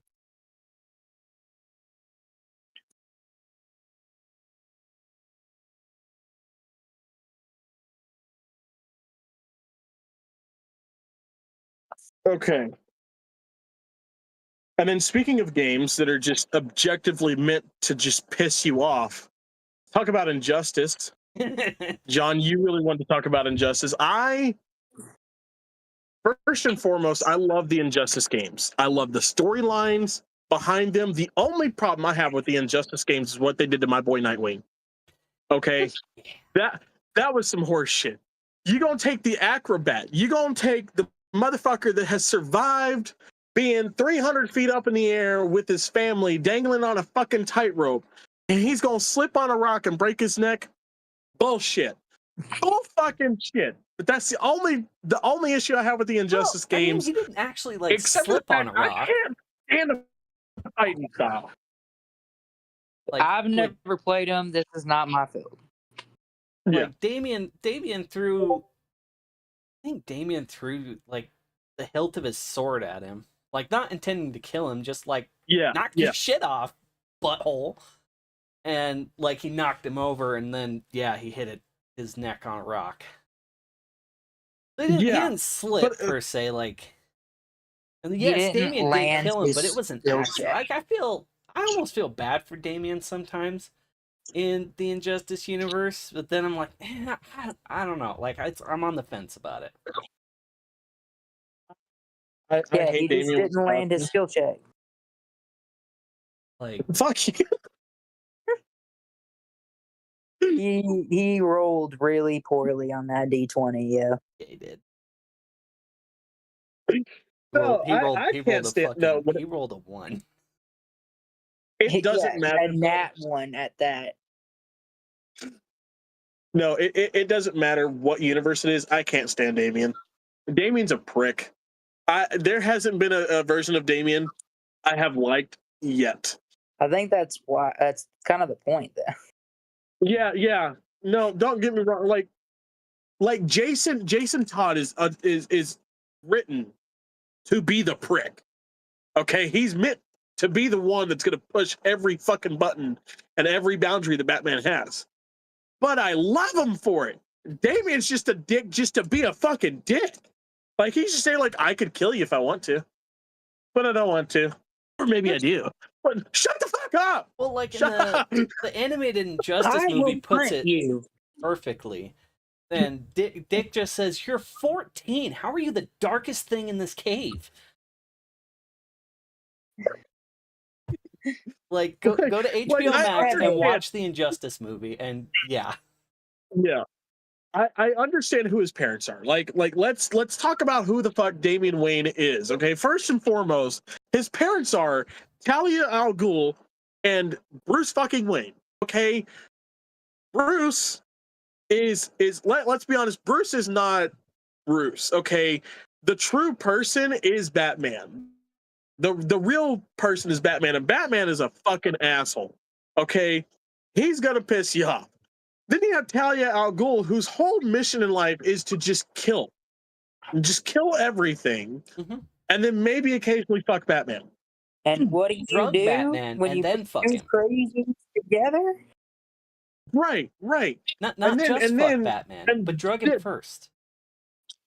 Right, drug him, and then get pregnant by him. Okay, she gets pregnant by him, and then runs back to fucking, to the league. Yeah, runs back to the fucking league, runs back to Ra's al Ghul, doesn't fucking tell him, and raises the fucking kid for 12 years. 10 to 12 years, depending on the comics and show, 10 to 12 years by herself in the fucking League of Shadows. So the kid has been an assassin his whole life. Literally all he knows is his mother is the second most deadly assassin on the face of the earth, and his grandfather is the most deadly assassin on the face of the earth. And who's his father? The greatest detective alive. Okay? So, yeah, he's a fucking asshole, pissant fucking rat boy. God, I can't stand it. I fucking hate him. I really do. I don't know where the fuck I was going with that other than I fucking hate him. I do. I lost my train of thought, but I hate him. But when I said I hate him. Yeah, like you're 14. How are you the darkest thing in this cave? In case you didn't hear it, I hate him. I hate him.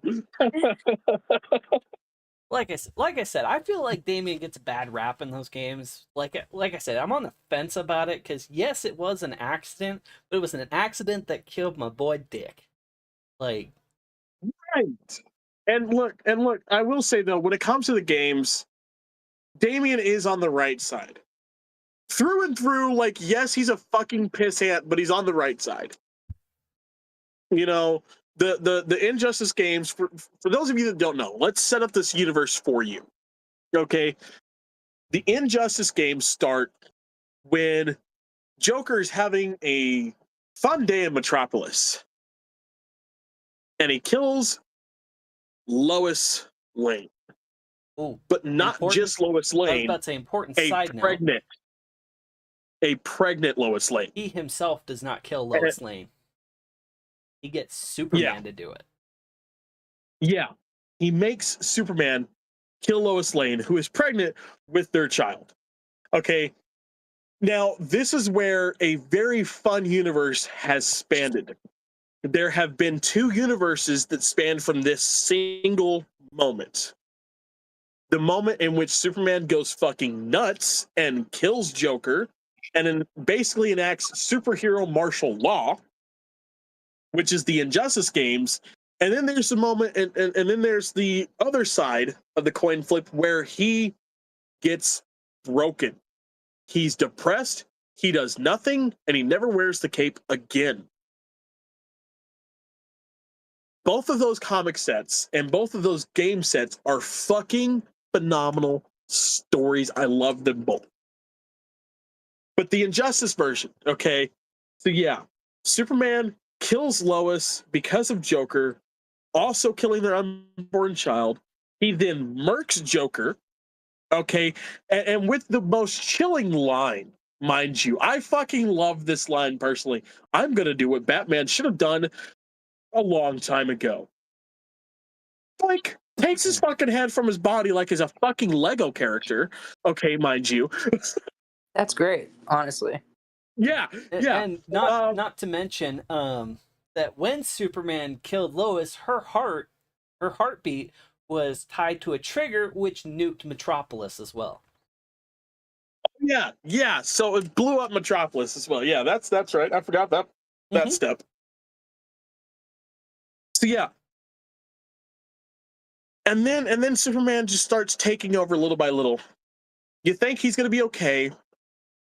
He's just going to go through it. But maybe he had a lapse in judgment and he just went and snapped. And like, you can't blame Superman for killing Joker. Hell, you put me in that same situation. Oh yeah, I'm fucking taking his head off like a Lego character too. Fuck you. Okay, I just watched my unborn child and wife die by my hands, and then my city get nuked, also by my hands in technicality because of you. You're dead. I'm in that same fucking place, and then I'm gonna go be depressed for a little bit. Mm-hmm. But no. Ooh. Superman's like, no. I'm just gonna make sure that every criminal dies at my hand. And you're either with me or you're my enemy. Calm down, Anakin Skywalker. Not your turn. But yes, you are with me or you are my enemy, and only a Superman deals in absolutes. Yep. And who joins him? Well, not Batman, because Batman's always on the right side of history. We love Batman for it. But Wonder Woman joins him. Cyborg, being a fucking, chasing that pussy like Batman has done for years. Well, not to mention joins that with most Wonder of the Woman Titans and died in Superman. Metropolis too. Yeah. But Cyborg joins Superman and Wonder Woman. And then Flash joins with Superman. And now here's the awful part about Flash joining Superman. We know what Reverse Flash is capable of. And we know that Barry's just a little bit faster. And Barry is also, much like the Reverse Flash, just one bad fucking day away from just, putting that little vibrating hand between everybody's hearts in a matter of fucking seconds. Which is actually brought up in the first game. Like Barry's talking to Billy, and he's like, I can almost imagine, like, I can relate to Superman. I don't know what I'd do if I lost Iris. Right. Grab a drink, I'll be ready. But I mean, yeah, you have Flash, then you have Shazam, Billy, who joins Superman. Have Damian, who eventually becomes Nightwing after Dick's death, and it takes it as a, like, I regret this, so I'm gonna take up his mantle. Which I'm still pissed about that part too. I figured you would be. Which, I mean, his design for Nightwing in the first game is iffy at best. His design in the second game, I fucking love that particular outfit. I will say the design is pretty cool. Some of the suits from Injustice now, people are on the fence about this. Mm-hmm. Some of the suit designs in Injustice, yeah, they could be a little wacky. Personally, I love the Injustice looks. I do. It's one of my favorite Flash suits, first of all. The first game actually or the second? Own for the first one, I think. For the first game. I actually own that Injustice suit. The Reverse Flash from Injustice is really great. Mm-hmm. Personally, I understand why a lot of people have their beef with the suits from Injustice, whether it's Injustice the original one or number 2, Fallen Gods or Gods Among Us, whichever one it's called. It's Injustice Gods Among Us and then Injustice 2. Yeah. But either way, I know why people have their beef with those suits. Oh, I fucking love them. There's honestly not a bad one among the mix. I mean, there's a couple of them that's like, okay, why do you have those extra pieces? But at the same time, it still serves. It still serves. The Green Lantern suits in both are fucking phenomenal. But I especially like Green Lantern's Yellow Lantern look. Mm-hmm. Like, there's a version of it that is green, and that one looks really cool. I like that one.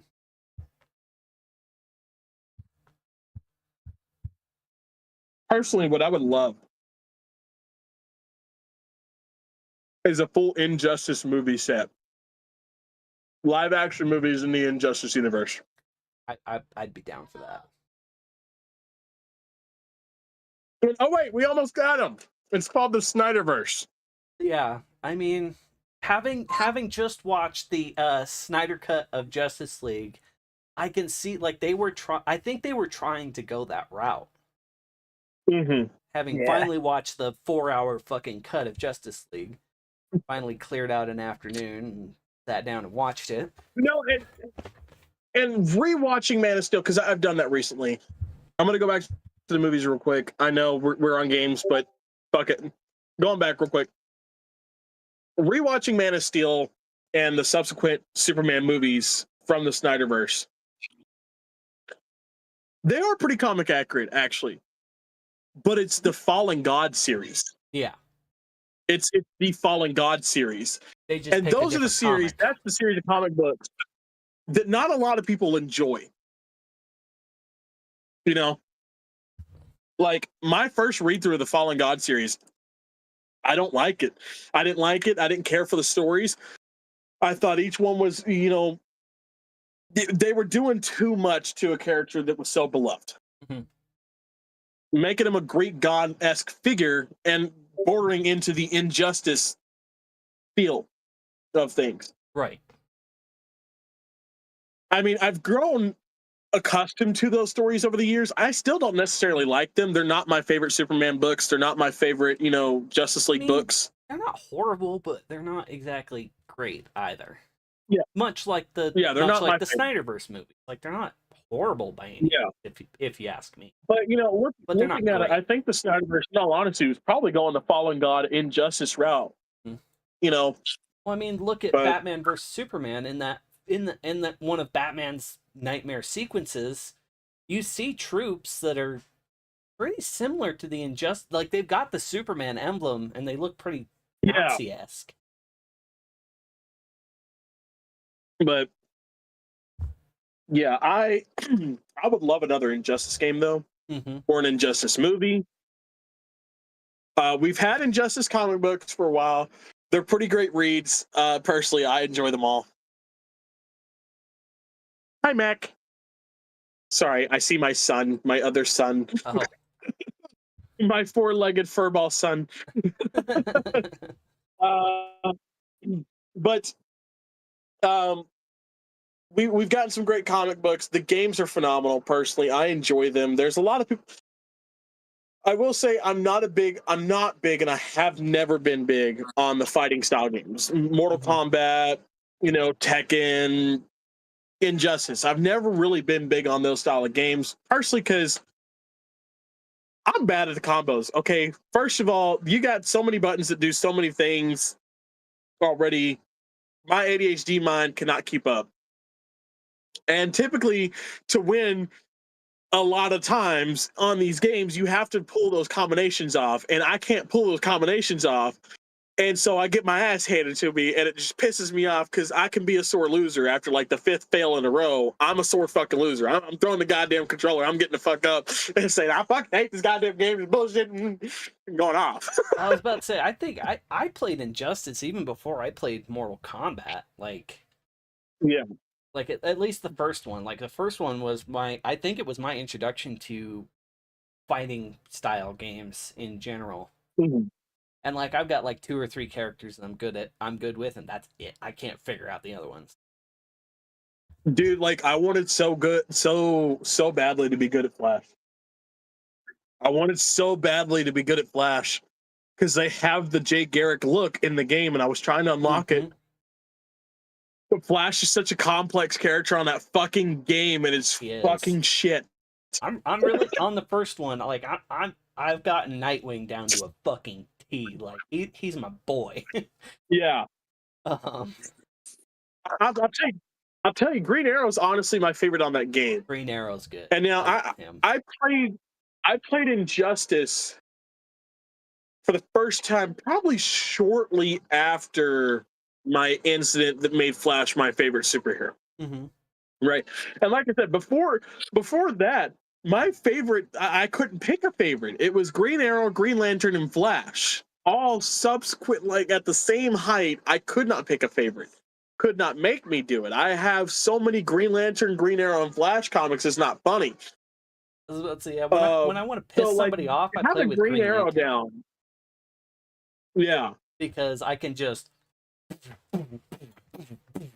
like over and over, and I piss my siblings and anybody else I played with, I piss them off so bad with Green Lantern just using his ring to slam him on every 2 seconds, just boom, boom. But personally, I gotta wonder though if the idea for Injustice came from, what was it? Capcom Marvel versus DC. Yeah, because I think they came out right after that crossover.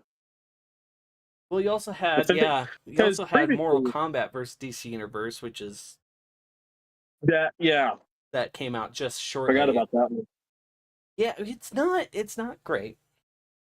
Having played it, it's not great. It's not bad, but it's not good either.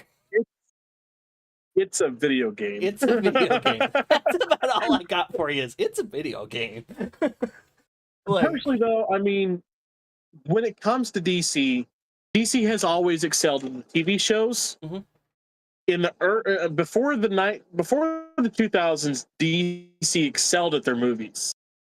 Okay, DC Comics typically do better than Marvel Comics when it comes to sales and hero likability.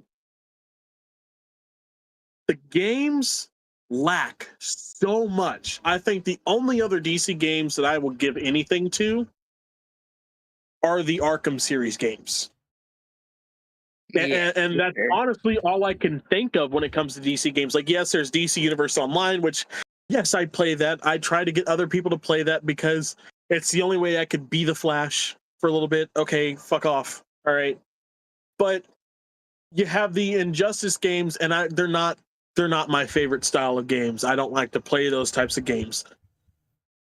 So, but the Arkham games, those are phenomenal. You get to those are perfect. You get to see Batman as Batman, and then not only that, you get to hear the greatest Batman play Batman and voice him every fucking time you turn one of those games on. Except for one. And you get the greatest Joker ever anytime you play those fucking games. Mm-hmm. And I love it, personally. I wish we could get more DC games like that. Give me a Superman series like the Arkham games. Give me a Flash series, Green Arrow, Green Lantern. Give me a Justice League much like those. Because other than the Arkham games, I think the only other DC games I put on a fucking pedestal is the Lego Batman games. Personally, I fucking love the Lego Batman games. If you're not a fan of the Lego Batman games, you've never played them.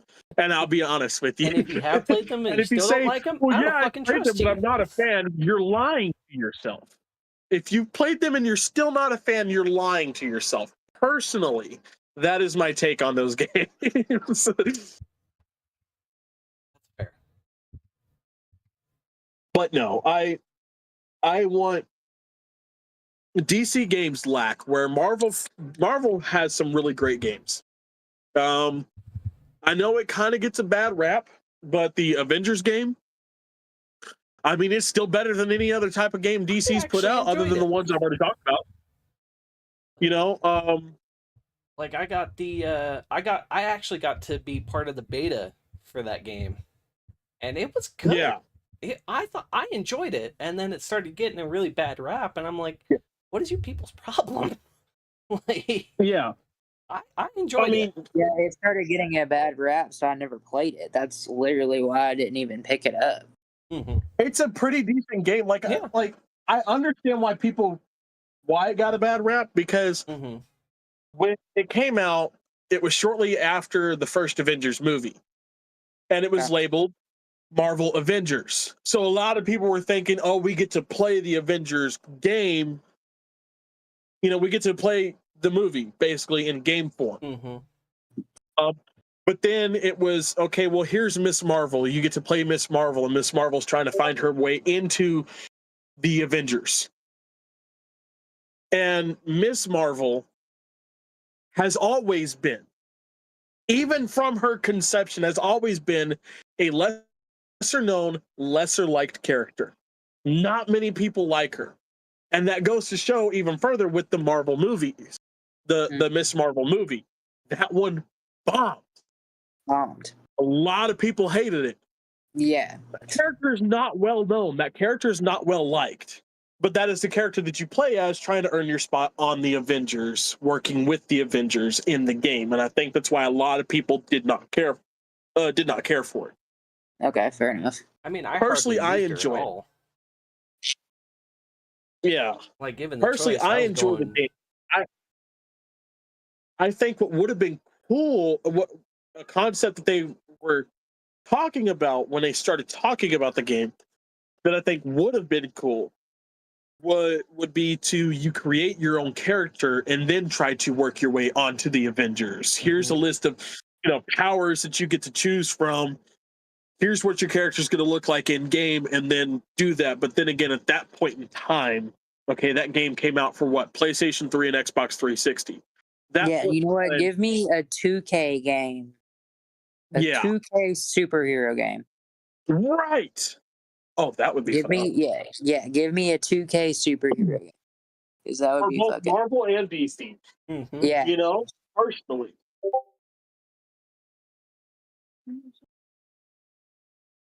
Yeah. Superbad is apparently 18 years old today. That made me feel old. Ugh. I don't like that. Yeah. Me either. I'm McHating it. Not McLovin.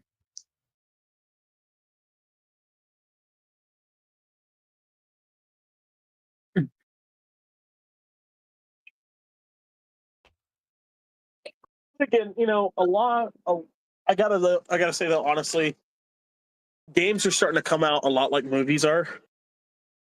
Let's revisit this stuff. Let's revamp this stuff. Let's we did this years ago. Let's do this again, but with better graphics and stuff like that.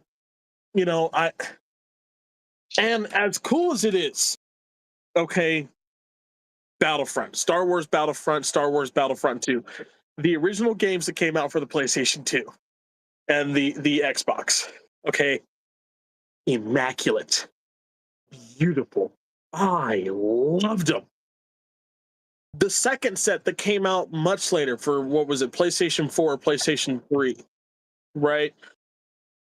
Completely done by a different studio, kind of along the same premise of those original games, but they were nothing like them. Still really good games. Don't get me wrong. Enjoyed them. But it was not what I was expecting when I hear the name Star Wars Battlefront. They could have done a lot better. But games like that, you have, of course, Super Mario gets a new game every 3 seconds, along with Zelda and Link. They get a new game every 5 seconds, okay, because that's all Nintendo has. Nintendo also has Pokemon. Fuck off. Oh yeah, a game that gets a new one every 1 second. You're right. Love it, as it should. But now where Pokemon and Legend of Zelda differ, though, from Mario, is when they get a new game, you're getting new characters sometimes. You're getting a new place to visit. And with the Pokemon, you're getting new fucking Pokemon. You know how many Pokemon I started with when I was a kid? 13. And they were the 13 original cards released to the US in the 90s. Okay, that's how many there were. You know how many there are now? Okay, I'm pretty sure about 300 past infinity. Okay, about 300 past infinity.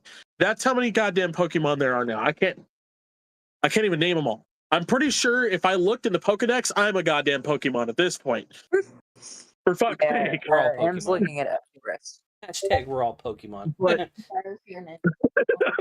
Hashtag we're all Pokemon. There's 1,025 Pokemon. Oh my god. There you go.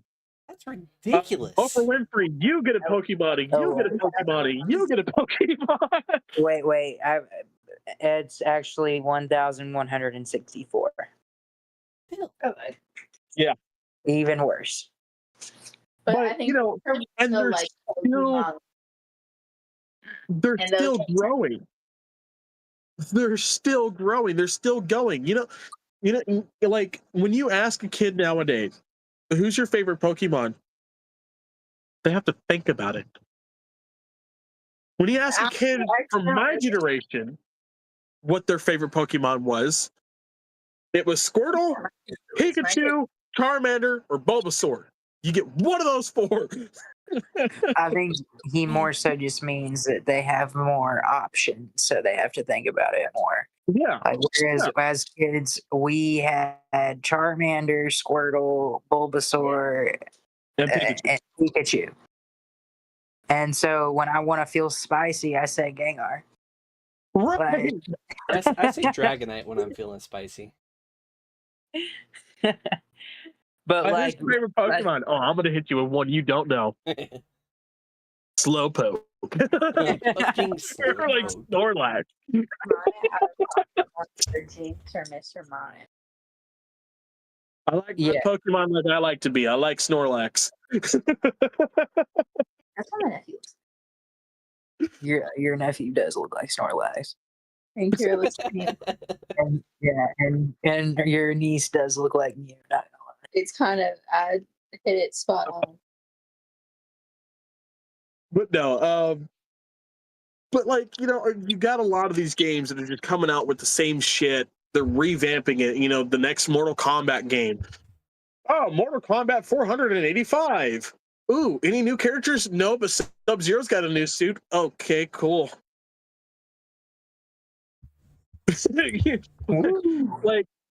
like the only games that get to do something like that, personally, in my personal opinion, Madden, 2K, NHL, FIFA, and the show. Why? Because don't shit change except for a couple new people get added to the roster each and every fucking year. Okay? That's Nah, because I'll disagree with you there, because I miss when Spike Lee used to do the fucking My Career for 2K, because those storylines slapped, and now we just get the same generic bullshit that we get in Madden now. Well, that's true, because NHL does the same thing. NHL, when you used to do the series and shit, when you used to do the playoffs, they'd actually show you the outside of the city. Much like an actual NHL game, you'd see the outside of the city. Then you go into the arena, and the arena looked like an actual arena. I'm not even just talking dim lights and red lights for the fucking league. Actually had a storyline to it. Oh yeah, it's not even like they're still realistic. My problem is that there's no storyline whatsoever to the career mode. And I don't know, the thing that set 2K apart from Madden so much was the story. That's why I never bought EA games. Why I never bought Madden, because I always knew I would get at least a good story out of playing a basketball game. Right. And even EA games. I mean, hell, 2023, 2024, and 2025, NHL has used the same make your own pro intro. We got him up here playing pond hockey. That's an expensive game of pond hockey. Well, let's start out with the guy's name, and then you go and create your fucking character. It's been that same way for 3 years in a row. So I'm not crazy. Okay, because Damon, her brother, was watching or was playing one of the hockey games, and I was like, "Oh, is this 24?" And he was like, "No, it's 23. I don't know." And I was like, "What? Isn't it the same?" And it's the exact same. I thought I was being gaslit, dude. So and like, okay, I only got NHL 25 because with my current subscription for PlayStation Plus, I get EA games and sports games for like $10. So I'm like, fuck yeah, I get the whole fucking game for $10. I bought it for $10. Because, yeah, I want to see, the new 2025. I'm going to have Logan Stankoven on my team for the Dallas Stars now. Don't have Joe Pavelski, but I got Logan Stankoven. But I got to make your own pro career thing. I'm like, oh my God, it's the same intro. Yay. EA Sports. It's all the same. No, literally. Come on now. Like, seriously. I mean, what the fuck happened to the gaming industry? What the fuck happened to the movie industry? I mean, as much as I love both, okay, and we're still getting some original ideas, it's refiltered bullshit that is majority what we get. I mean, let's talk about Jurassic World Rebirth again. You said it's basically number 3, but done in a shit way. Yeah, pretty much. Yeah. The Until Dawn is just, we're just gonna make a movie and then slap a fucking title on it to hopefully get these fucking fans. I blame the writer's strike. Game in the theater. I blame the writer's strike. I think we're still in the lull of that. I'm gonna be real. Yeah. But and hopefully it'll pick back up because there have been some good films this year. There have been. Oh, yeah. And there have been, I don't know. I haven't been excited about a game coming out, and I don't know how long. I'm gonna be so right for real. Like, I would say that the gaming industry has tanked more than the film industry because they are so competitive with each other that they're going to keep delaying games rather than fucking releasing them. Let's talk about the Jurassic Park horror game. The last time I heard about that was back in 2024. I haven't heard shit since. I follow the goddamn Instagram page for the fucking game. They posted the trailer again 2 days ago on their story. The same fucking trailer we got in 2024. Okay? I did voices for NPCs in GTA 6. I've been dying to see that fucking game come out. Because I want my fucking money, goddammit. I don't get paid for the fucking shit until the game fucking releases. You know? Like, fuck your jiggle physics. I don't give a fuck about how the ass jiggles on a goddamn game. If I want to watch an ass jiggle, okay, I'll tell my wife to dance for me. All right? Fuck your jiggle thing. Fucking hell. No, you know, I could care less about how realistic a game looks as long as the story is good. Because I mean, like, yes, I understand good graphics are great, right? Good, you really do. You want good graphics and you want the game to kind of look realistic. But at the same time, my first gaming station was a PlayStation 1. Okay? My dad still has a Sega Saturn that works and I still play those fucking games like they're fucking brand new. Right. My thing is delaying a game once is one thing. Like part 2 of The Last of Us got delayed. That was disappointing, but it was only like a couple months. It wasn't like it was a full year.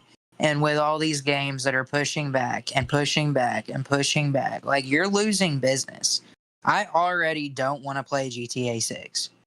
Right. And that's the biggest problem is, let's talk about it. GTA 6 has been delayed so long, and people already know. The gaming industry already knows. No matter what, when GTA 6 launches, it will be the biggest game of that year. It will be the most sought after, and so a lot of these companies are like trying to pressure Rockstar.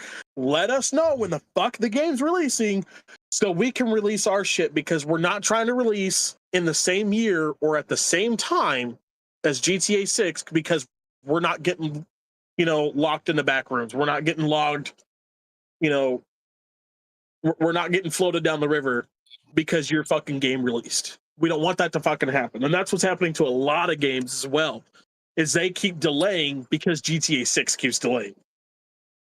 Right, and it's almost like Rockstar has a monopoly on the gaming industry right now because of it, and that's absolutely fucking bullshit. Yeah. And that's why I love, like, PC gaming so much, because you find a lot of, like, indie side games that are so great because, like, yes, the main gaming industry, the greedy, money hungry gaming industry is still going to seek after those little tiny indie games, like those little nerdy gamers, you know, like just normal dudes, probably just like us, normal people just like us, who gives a shit, but like they're just behind their computer screen creating a game that they hope somebody enjoys. So like I like a lot of the little indie games that I find on like Steam.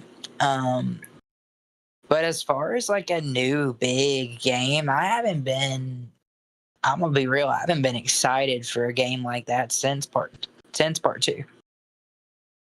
And maybe some of because I do, like I said, I like the Until Dawn game, which the Dark Picture Anthology, those games are great, so I get excited when those come out. That's about it. Last game but I feel like I haven't been like really excited. I think was Spider-Man 2 a couple years. Oh yeah, that's fair. I still have not gotten to play that actually, which rip me, but they're really good. Like I got excited. I will. I got excited for Assassin's Creed Valhalla. I got real excited for Assassin's Creed Valhalla because one, I'm Norse, okay, and two, I've loved the Assassin's franchise. Okay, don't get me wrong. When it comes to the Assassin's franchise, we have our shit games. Every franchise has its shit games. First of all, like every big franchise of games has their shit one. You know, Assassin's 1 was great. Assassin's 2 was great. 3 was all right. You know, you had a couple in between 3. Then you had Syndicate. Then you had I loved 3. And then Black Flag came out. And Black Flag was peak Assassin's Creed, personally. For me, there's not a better game in the Assassin's franchise than Black Flag, and I stand on that. I stand on that and always will, and I'll tell you why. Because it wasn't an Assassin's game. It was a pirate game with Assassin's features. And that's what made that game so phenomenal in the franchise, because it took you, yes, you still had the Assassin's lore. Yes, you still had everything, but you focused more on the world you were supposed to be in than you were the assassin side of things. And I think that's why it works so well. But then you had stuff like Odyssey and Origins, which, don't get me wrong, are pretty good games, but they're not anywhere close to any of the, you know, they're not close to the originals, and they're not close to Black Flag. But then Valhalla comes around, and Valhalla was as close as you're going to get to Black Flag in a long time. I think that's as close as they're ever going to get to recreating Black Flag again. And it's a really great game. And I enjoy the hell out of it. I was really happy for that one. I was excited for that one. You had Spider-Man 2 coming out around that same time. You had Miles Morales had just come out for the Spider-Man games, which the Miles Morales game got some pretty good reviews too. But then again, that's Insomnia Games, right? That's who made those games. Yeah, that fucking company's always been great. They've always put out really good fucking games, you know.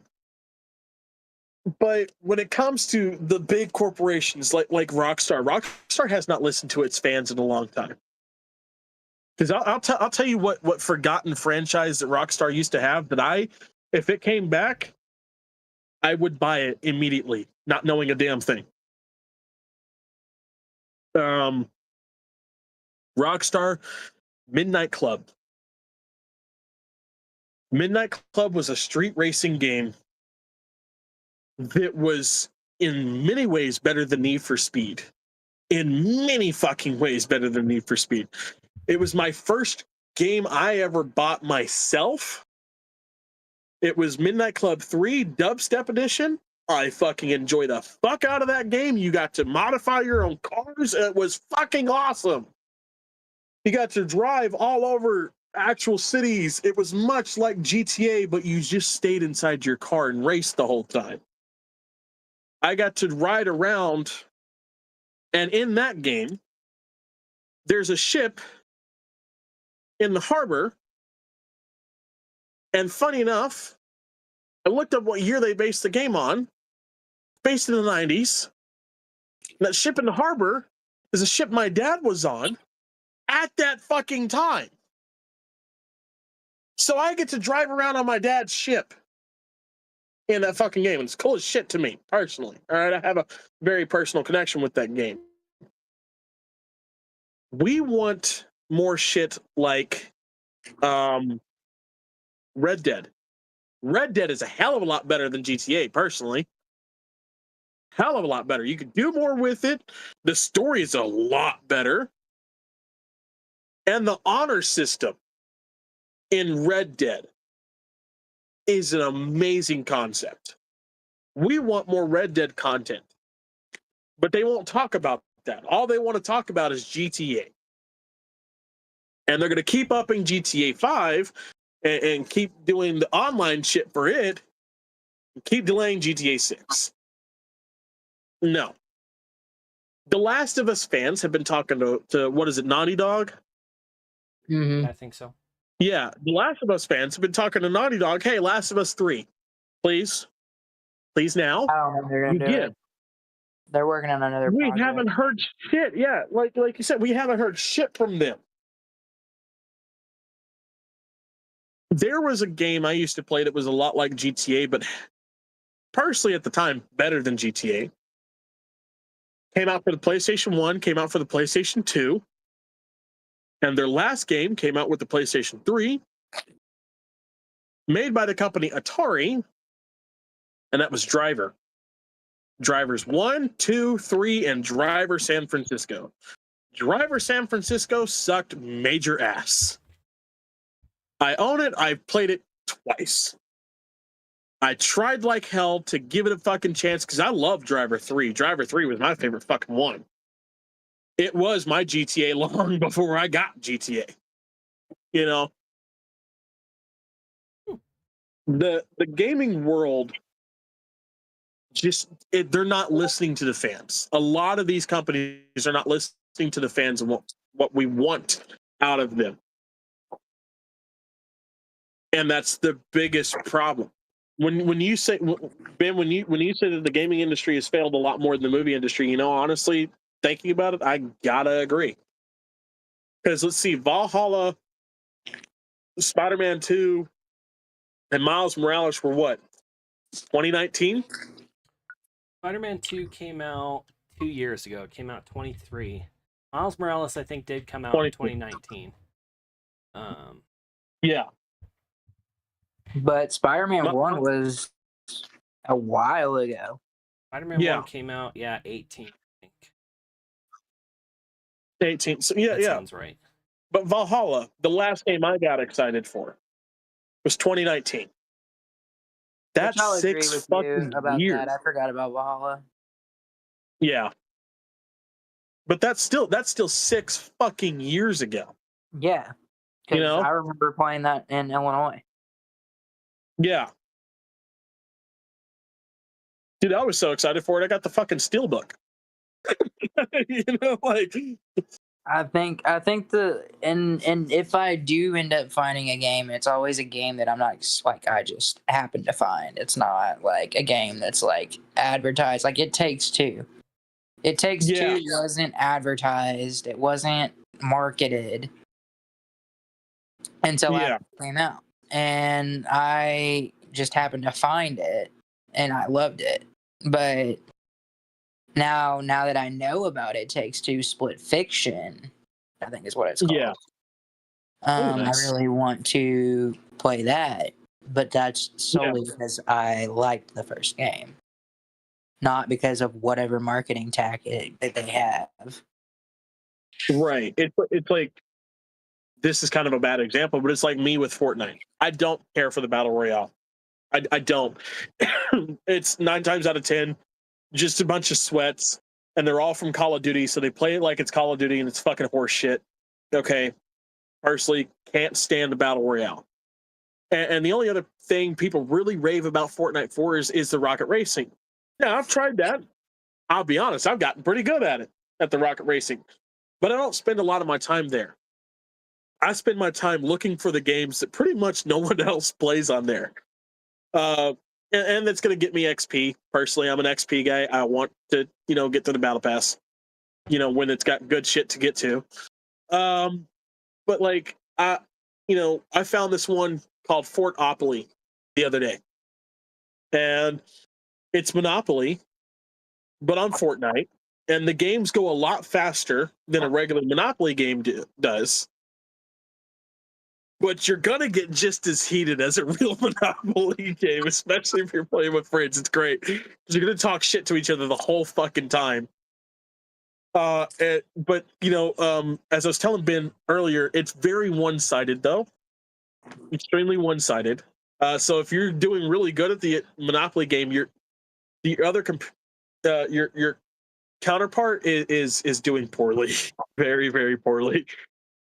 But it's fun. Because it's going to switch off who it favors game to game. I play stuff like the Tycoons. I play the minuscule shit that nobody really thinks is on fucking Fortnite because, personally, I have a lot more fun doing that shit. I have a lot more fun than just going around shooting things and blowing shit up. Personally, I think what killed... I like Battle Royale to an extent. Yeah.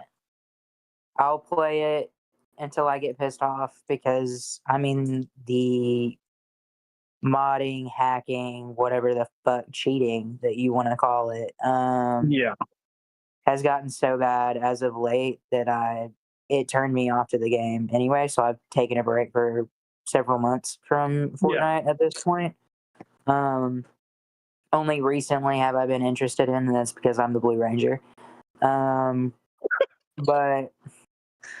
So, yeah, I don't know. I really think that the reason why the gaming industry is dying so much is because of co-op games. Yeah.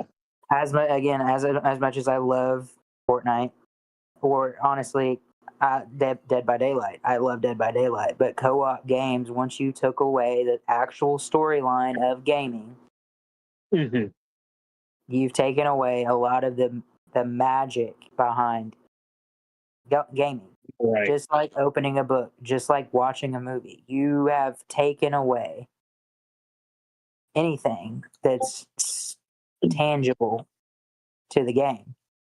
Otherwise, it's just I'm making the tangible. I'm doing the tangible memories, the tangible work to have a co-op, to have friendship. The only way that these games work is if you have a good team.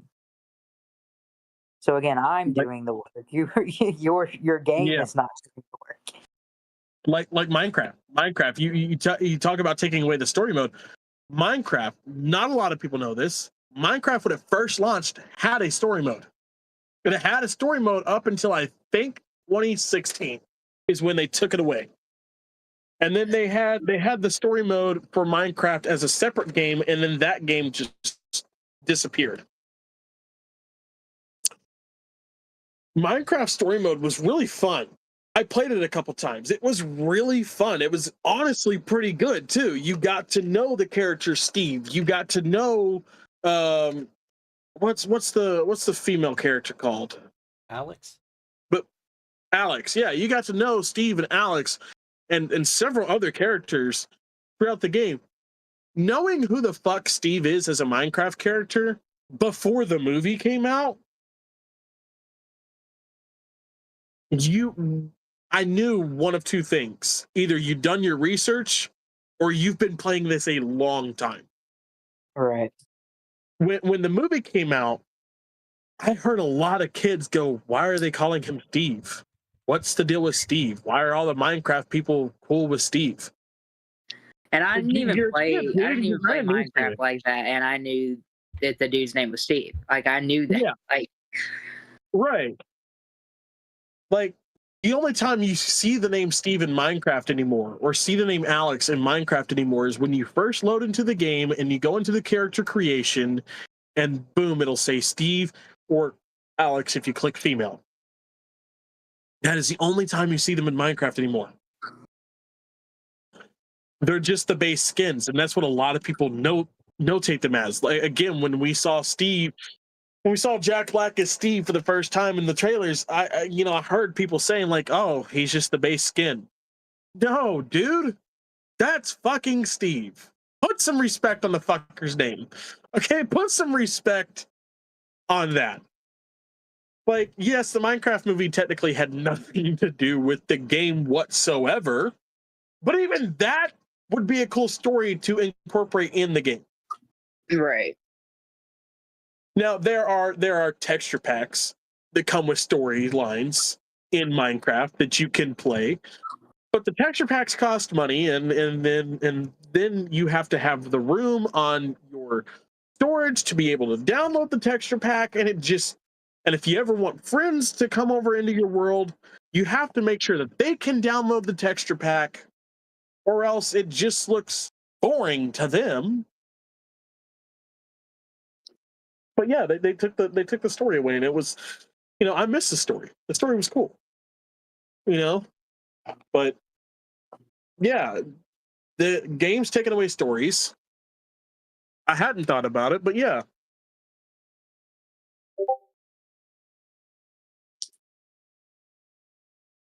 There's no story anymore. No, that's why I've stopped enjoying picking up a controller at certain points. Yeah. Like I don't have the same love that I used to, because there's no substance to it at this point, and I miss the substance. Yeah, and that has explained to me why I have kept my PlayStation 4 working, and why the games that are on my PlayStation 4 are on my PlayStation 4, because I want the story out of it. Right. I want to play the story. I want to go back and play Valhalla, and that's on my PlayStation 4. I want to go back and play Black Flag, and that's on the 4. Odyssey and Origins are on the 4. Long before there was, Fortnite. It's why I love Star Trek Online, because there's a fucking story there. And it's a really good fucking Star Trek story that envelops you into the world and makes you feel really fucking important to what's going on in the universe of Star Trek in the 25th century. Star Trek Online makes you the important person in the universe. Right. But still, like, the story makes it everything. Yeah. No wonder I keep my old games. No wonder I, not just for the simple fact of I'm not throwing money away, but still for the simple fact of, like, most of the games on my PlayStation 4 are downloaded. I could go in and delete those anytime I want, and it won't bother me. It's not like I'm throwing away physical money or a physical copy. Yeah, but like, I don't know. The point is, like, give us more single player story-based games, or go the Dark Pictures anthology It Takes Two route and give us a multiplayer game with a story. Those are your options. Right now, everything else is killing your industry, and Rockstar is just waiting for a bigger game to drop before I fully believe 6 is ready. 6 has been ready. They are waiting for a massive game to drop so that they can drop 6 a month later. Mm-hmm. That is fully my belief, or at least 6 months later in that time frame, to make it less obvious. Rockstar, don't be like EA, or don't be like Rockstar, be like EA and let your fans fucking bully you into just either X-naying on GTA 6 and adding all of your aspects of GTA 6 into GTA 5. Mm-hmm. Or give us GTA 6, because I mean, with The Sims, the Sims girlies bullied EA to the point to where they submitted and said, all right, no Sims 5. We're just gonna add more shit to Sims 4. Yeah. Like, and they have been. And then that's gone crazy. I brought up characters. A second ago. I just thought of this. Gaming also destroyed us loving characters. Yep. Because I can't think of many characters that, off the top of my head, I can think of. Right, like even in the Assassin's franchise, yes, I can name you all the Assassins, but like they're not the same in every game. You get a new one every game. Right. But let's look at the Sega. You had Sonic. Sonic was loved. He was cared about and loved so fucking much that when you tried to make a movie of him and that dog shit fucking version, know what happened? The gaming industry fans bullied the fuck out of the movie studio into redoing the digital art. When the movie was finished, the movie was fucking finished. They were ready to release it. They showed us that, and we're like, no. Like, Mario, Luigi, Princess Peach, Bowser, Donkey Kong, Link, Zelda, all from Nintendo. All from Nintendo. I love every single one of those.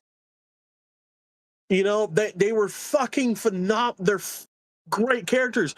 There's a reason Sonic and Link and Mario have lasted for 30 fucking years. But like other than Nintendo, you would only get, I don't know, you get obviously some of the Assassins that are like more notable that you think of off the top of your head.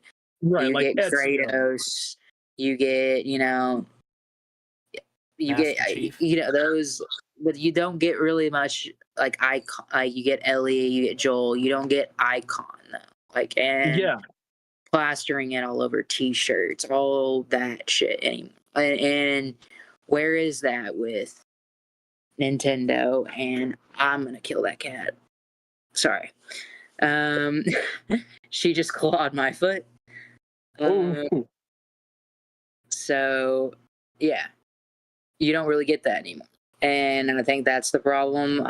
We need better storyline, better character development in general. I'm gonna kill you. And carry the characters over from game to game. Like, well, that's so lazy and boring. No, the fuck it's not, dude. It's how you create fucking icons, okay? If it's boring, why are you watching the same episodes? Why do you watch every episode of a TV show? Same fucking concept, personally. Same fucking concept. Calm down, crackhead. And for once, he's not talking to me.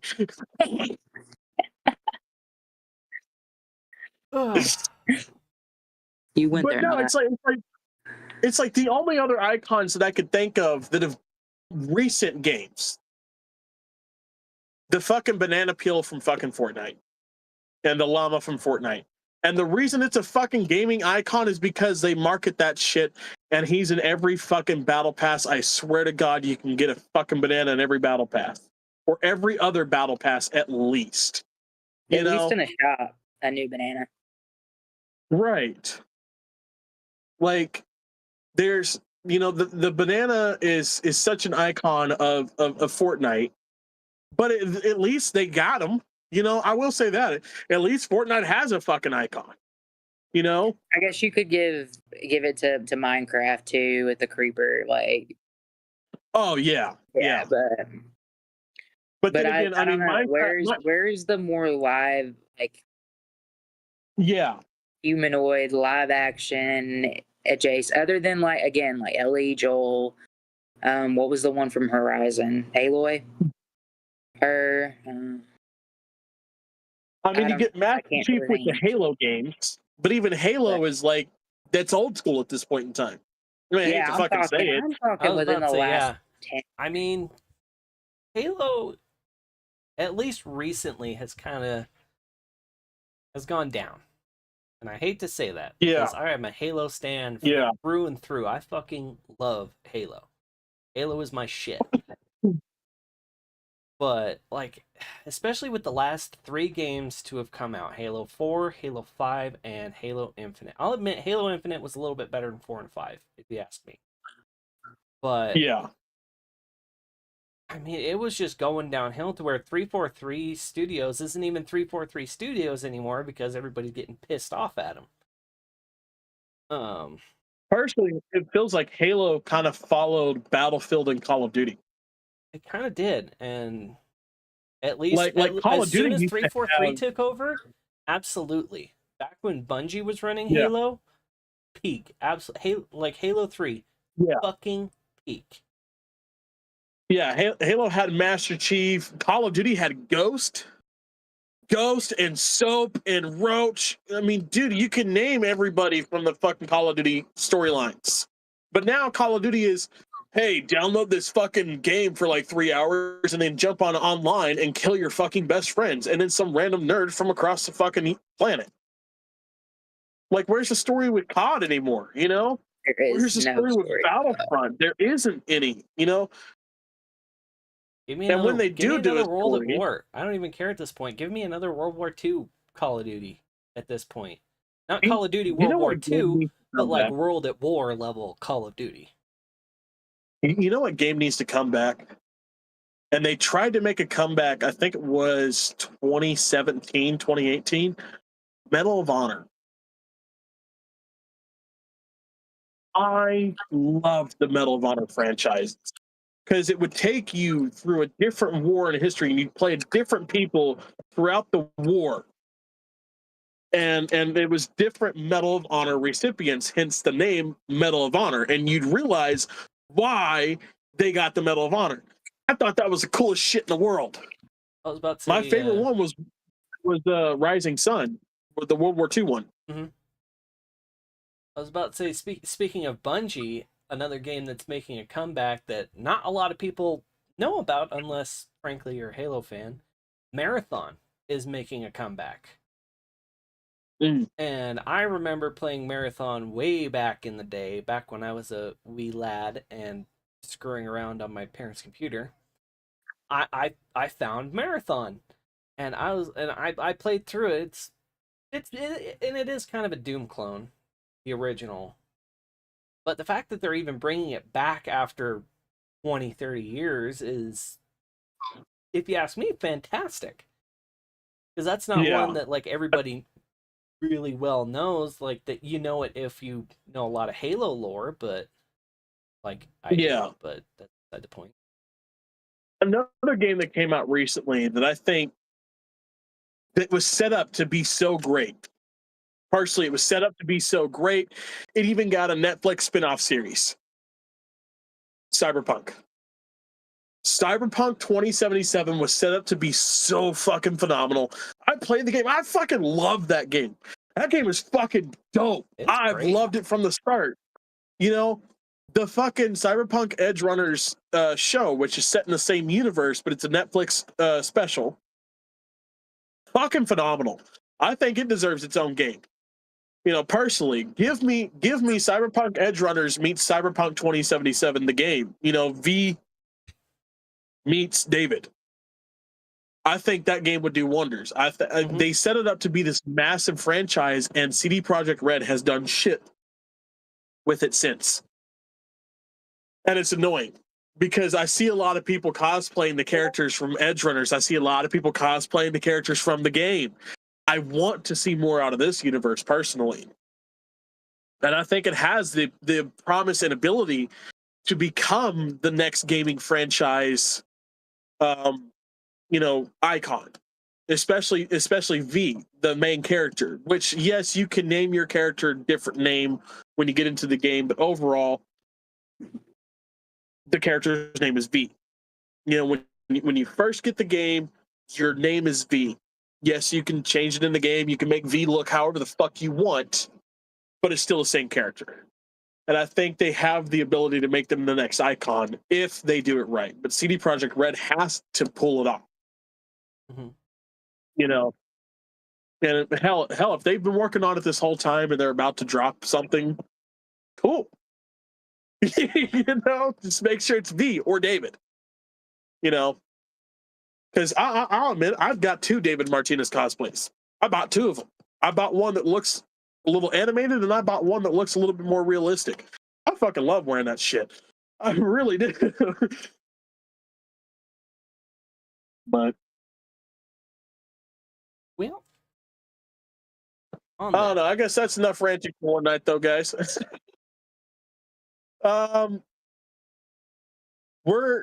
gonna come back next Sunday, hopefully. I know we've been kind of weekly, not so weekly, but we're gonna try to get back on a better schedule. We're getting everything running. We're hitting our marks now. Personally, I think we're doing a lot better than we have been. So just make sure to join us next Sunday at 7 p.m. Central Standard Time. See you guys then. This is your mayor, and I'm signing off.